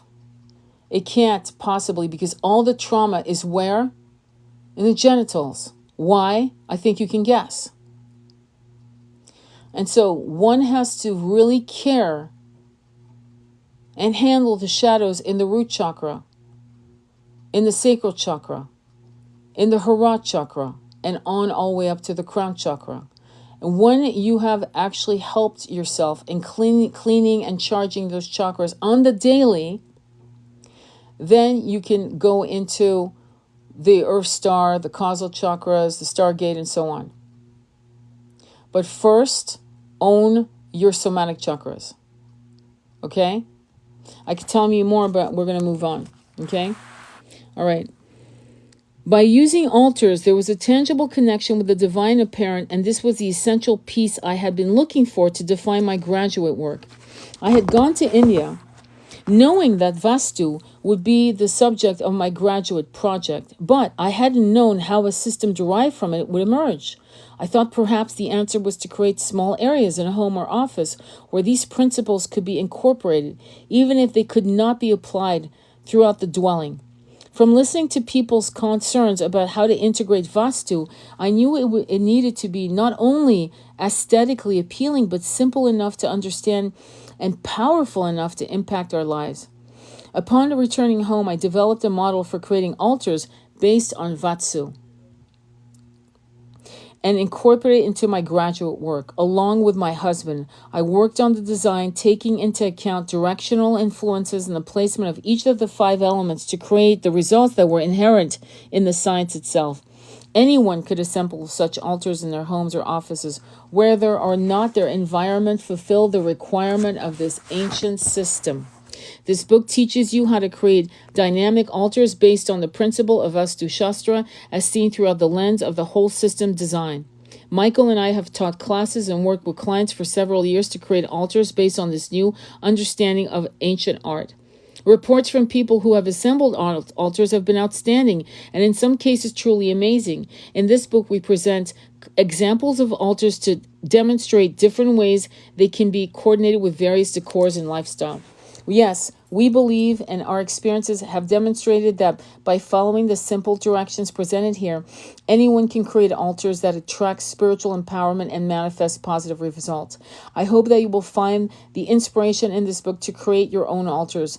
Altars which please you aesthetically, open you to divine energy, and help you attain the desires of your heart. Wisdom begins in wonder, Socrates. And it begins. The book begins.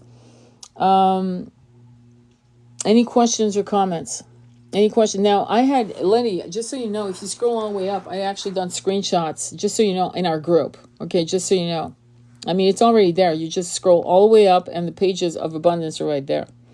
Okay? Thank you, Lenny. Yeah.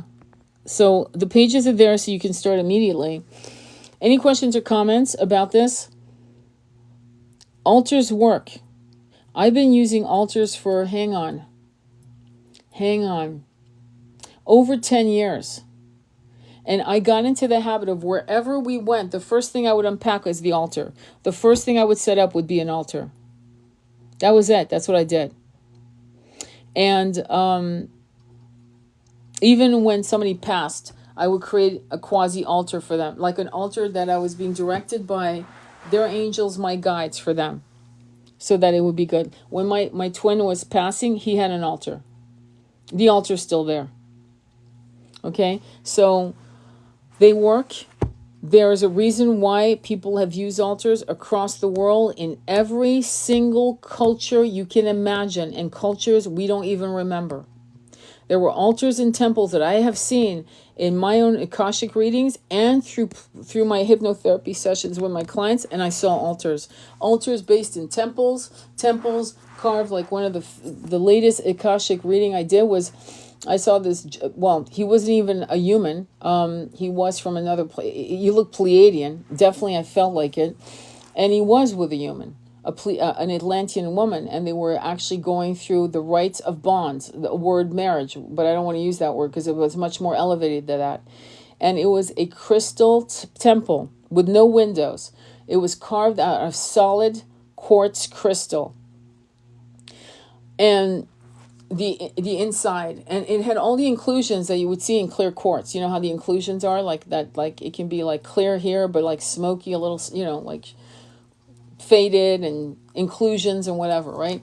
And then there were the actual posts, right, in the Roman way, in the fresco way, and there was an altar, and there was a priest. It could have been a woman or a priestess. It didn't matter, a man, a woman. I couldn't see the gender of that particular, but there was a bonding of marriage, and it was interesting because, and again, I hate to use that word marriage because this was much more elevated. And so here was a Pleiadian marrying an Atlantean female, very much in love, very much connected. There was no one in that temple but them.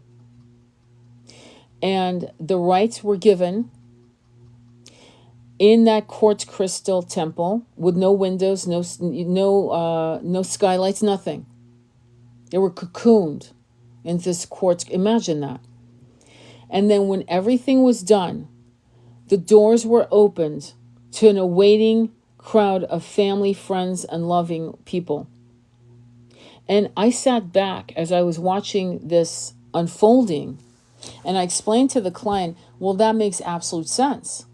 And he said, what do you mean? And I said, well, think about it. In marriages, when we actually bond, when we actually do our ceremony, we have a crowd of people, right? We have mom, dad, parents, families, brothers, sisters, friends, exes. And in that crowd are people who are jealous of your love, want you or your bride, desire you sexually, have these weird ideas, are cynical about whether or not it's going to work. And all the energies, you're not aware of it because you're like blissed out in your little bubble of love getting married, but all of the energies are being blasted at you while you're actually going through the marriage rites. Isn't that interesting that in Atlantis, no one was present. There were no witnesses until the rites were done. The ceremony was complete. The doors opened and boom, you were in front of them married. The act done. Energized by the crystal. Wow, right? It makes you really wonder. And it's interesting to note that most of the marriages that have lasted, in my experience, okay, that have lasted more than 10, 15 years, there were no witnesses. It was no big wedding. It was just going to City Hall. It was probably wearing a suit and a tie and a little cocktail dress or whatever, and just getting it done and grabbing strangers sometimes, and just so they could be witnesses. And those marriages lasted 20, 15, 20, 30 years or more. And I thought about that because every marriage I've seen that was massive didn't last. You know, and that's not to say they can't last. But I've noticed that those marriages that were very simple lasted a long, long time, which is weird to me. Thank you, love. Thank you, Rachel. Courthouse wedding here. Yep, there you go. So does that make sense? Isn't that cool? Hey, Beth, it's good to see you. Isn't that cool? So if you've missed the beginning of this live, it's a really important live. I mean, there are some of them are more important than the others. So when I say that, I mean it, okay? So this one's important, and I'm going to upload it on YouTube tonight. But yeah, it's interesting. I thought that was fascinating, that kind of thing. And these Akashic readings are just so fucking mind-blowing. It's amazing. The hypnotherapy session that I had today, I find I'm having a hard time with certain content creators calling that we only have like 7 dimensions, and they talk about dimensions as just being very limited. And we have unlimited dimensions. Okay, number one. And as we get into the higher dimensions, which is funny because I remember in Mariposa doing a meditation where I went into my meditation with 23rd dimension, which is key here because 23 is my number, but I decided let me go there. And I saw all these sentient beings, bald, genderless. And when I mean genderless, I mean genderless, okay? You're clear, right? And eyes, yes, slit for mouths, not really any nose, whatever. And I was like, wait, you guys are all in the same conscious loop. Like, you know, like you're all thinking the same thing. Do you have any desires? Is there anything exciting? And they were like, no, it's not, we're not bored either. I'm like, and they said to me, you're not ready to come here. I go, you're right. I'm definitely not coming. No, I like sex. I like to make love to my twin. I like to enjoy the sea spray. I like the sand beneath my feet. I like all of this diversity so much. So today I did the hypnotherapy. Where is she at? 28th dimension. What are they? Genderless. What are they? Bald. Different color skin, but they're all in the same consciousness. How do you create your species?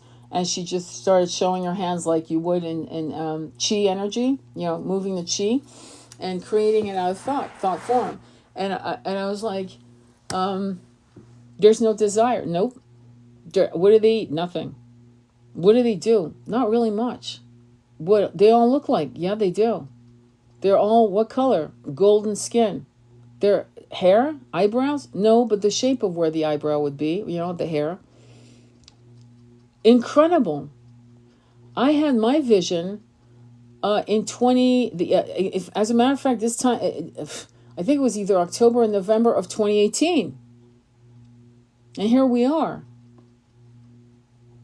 having a hypnotherapy session going in the higher dimensions, and that is the homogeneous reality of everyone's the same. Don't get me wrong, you got to get there. Do you know what I'm saying? Eventually, that would be your bliss, I guess. But I said, did you fall? What happened? She goes, no, I just wanted to experience another level. And then seventh dimension.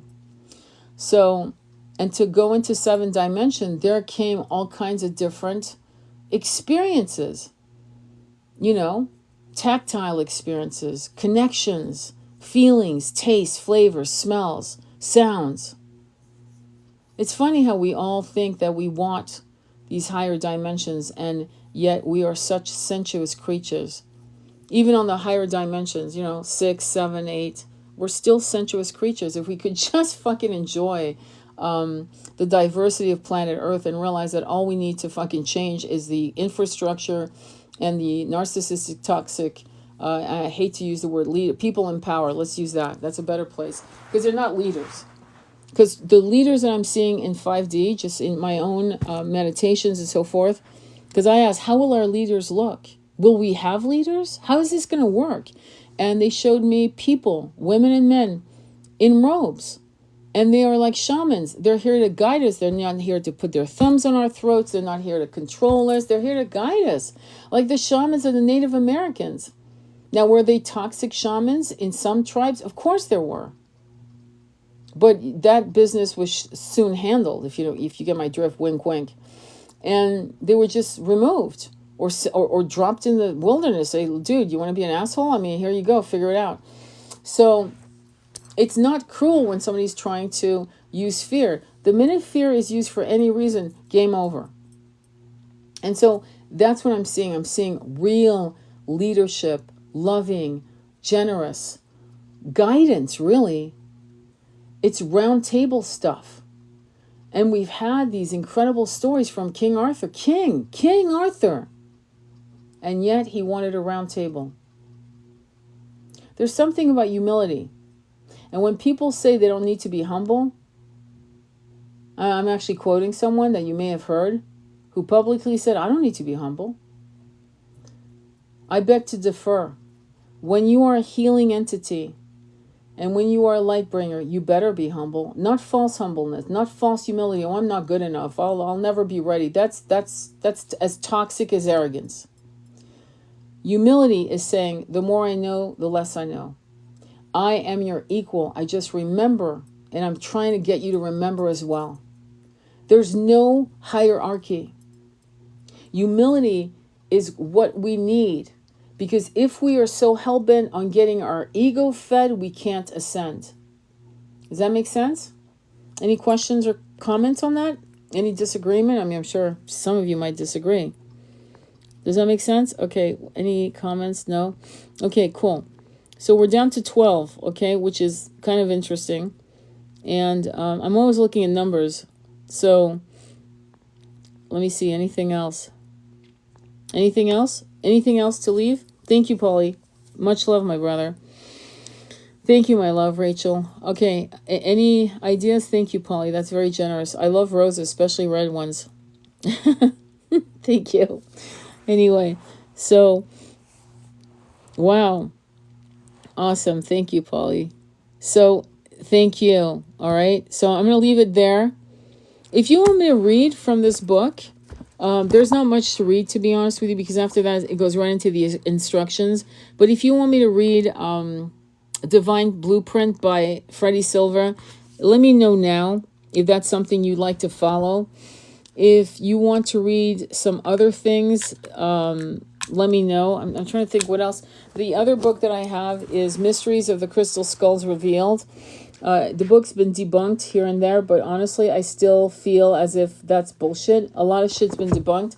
I also have Jesus Lived in India, and by a German scholar. So it's up to you. Love, wealth, and health. Love, health, and wealth, fam. Yeah, absolutely. Thank you, my love. Thank you, Tony. This was a great live, like always. Thank you, my love. Okay, thank you, Polly. So I guess I'll pick the book. I don't know. Any more manifesting books would be great. Well, I mean, the altar book, honestly, once you do the altar book, once you do the mantras, you're good to go. You need to control the monkey mind. That's all. That's all there is. And at that point, some people could say, well, you know, it's a placebo effect. But the thing is, no, I don't think so. Because I don't get as much without the altars as I do with them. Do you have any books, recommendation for getting in touch with our psychic self? Meditation, my friend. Meditation. You don't need a book for that. You need to meditate. Okay, no one can teach you meditation like yourself and your guide. You need to meditate. Ask your guide to help you and realize that the monkey mind is going to beat the shit out of you while you're sitting in meditation, and that is absolutely normal. You're not supposed to be in silence. No one gets to be in silence while they meditate. See, and that's why we do pranayama breathing, which I teach the train. It's something my twin taught me. I call it the train because it sounds like a train going in the station and out of the station, and it gets your nervous system relaxed in, like, I'm not joking, less than 20 seconds. It's insane. And and I'm not just saying that. I'm telling you, I took meditation classes, and at the end of the day, you got to show up for yourself. So your psychic self is through meditation. That's where the doors, the portals open.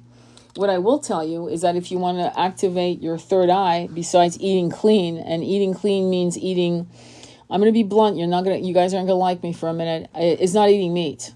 Animal flesh is out. Okay, if you really want to up your frequency, animal flesh is out. Why am I saying that? Because ayahuasca, all the good ayahuasca shamans will tell you not to eat meat 2 weeks before you do the medicine. Why would they do that if it wasn't so important? Why would they even consider? So if you want to do some psychic powers, then eating meat is out. Okay? Out.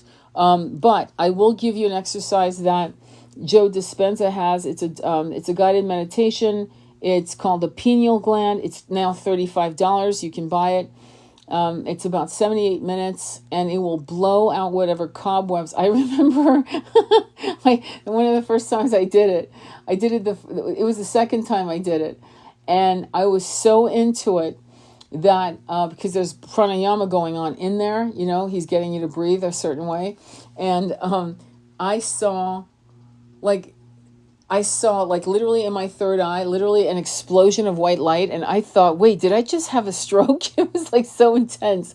And it was like something just blew in and blew out whatever was calcified or whatever, because it exploded in white light. I was like, fucking whoa. And I felt a little bit of vertigo. And I just kept finishing it up going, no, I'll be fine. And whatever, it's too late now. And I just kept pushing through. And this is an exercise I do actually once or twice a year, and it's fucking deep. It's intense. So guided meditations, walking guided meditations, using your mala beads, all of that is how you get into your psychic self. All of that. Okay. So hopefully that helps you. And then also, make sure you understand the difference between corrupted downloads and clear, pure downloads. I did a live on that, and you can check it out. And it should help, okay? Does that answer your question? Yeah, Paulie's my unicorn. Paulie's like, he's like, for all of you who have never met a good man, here's a good man. Except he's got a twin. But he is a good man. Honest to God, good man. They're out there. As a matter of fact, some of you were men in your past incarnations, and you were good men. So let's focus on the good men, and let's walk away from toxic masculine and feminine. All right? Anyway, any other comments? Thank you, Alchemist Moon. I hope it helped. Okay, good. It helped. Good. Perfect. He sure is. Thank you. Thank you for seeing me. It's not hard to see you, my friend. It's not hard to see you at all. And I'm proud to say that I've been surrounded with, in my incarnation, with toxic men and really, really good men. And they exist. And once your energy realizes that there are good men will start appearing. As long as women keep thinking that all men are shit and all men cheat, that is exactly it's a mantra. It's almost like you're claiming it. They're all cheaters. They're all this. So guess what's coming in the door? You create what you most fear. You create what you don't like. You create any energy based on your emotions, on a certain thing, place, thing, or person. And so that's what we need to understand. Okay? All right, my loves. It was really... I see you too. I know you were one of the first ones to see me, so believe me. Any other questions or comments before we go? I want to send you so much love. I will upload this on YouTube. Give me a few hours, like maybe 1 or 2. And we'll go from there, okay? Sending you much love on your journey. Namaste, be well.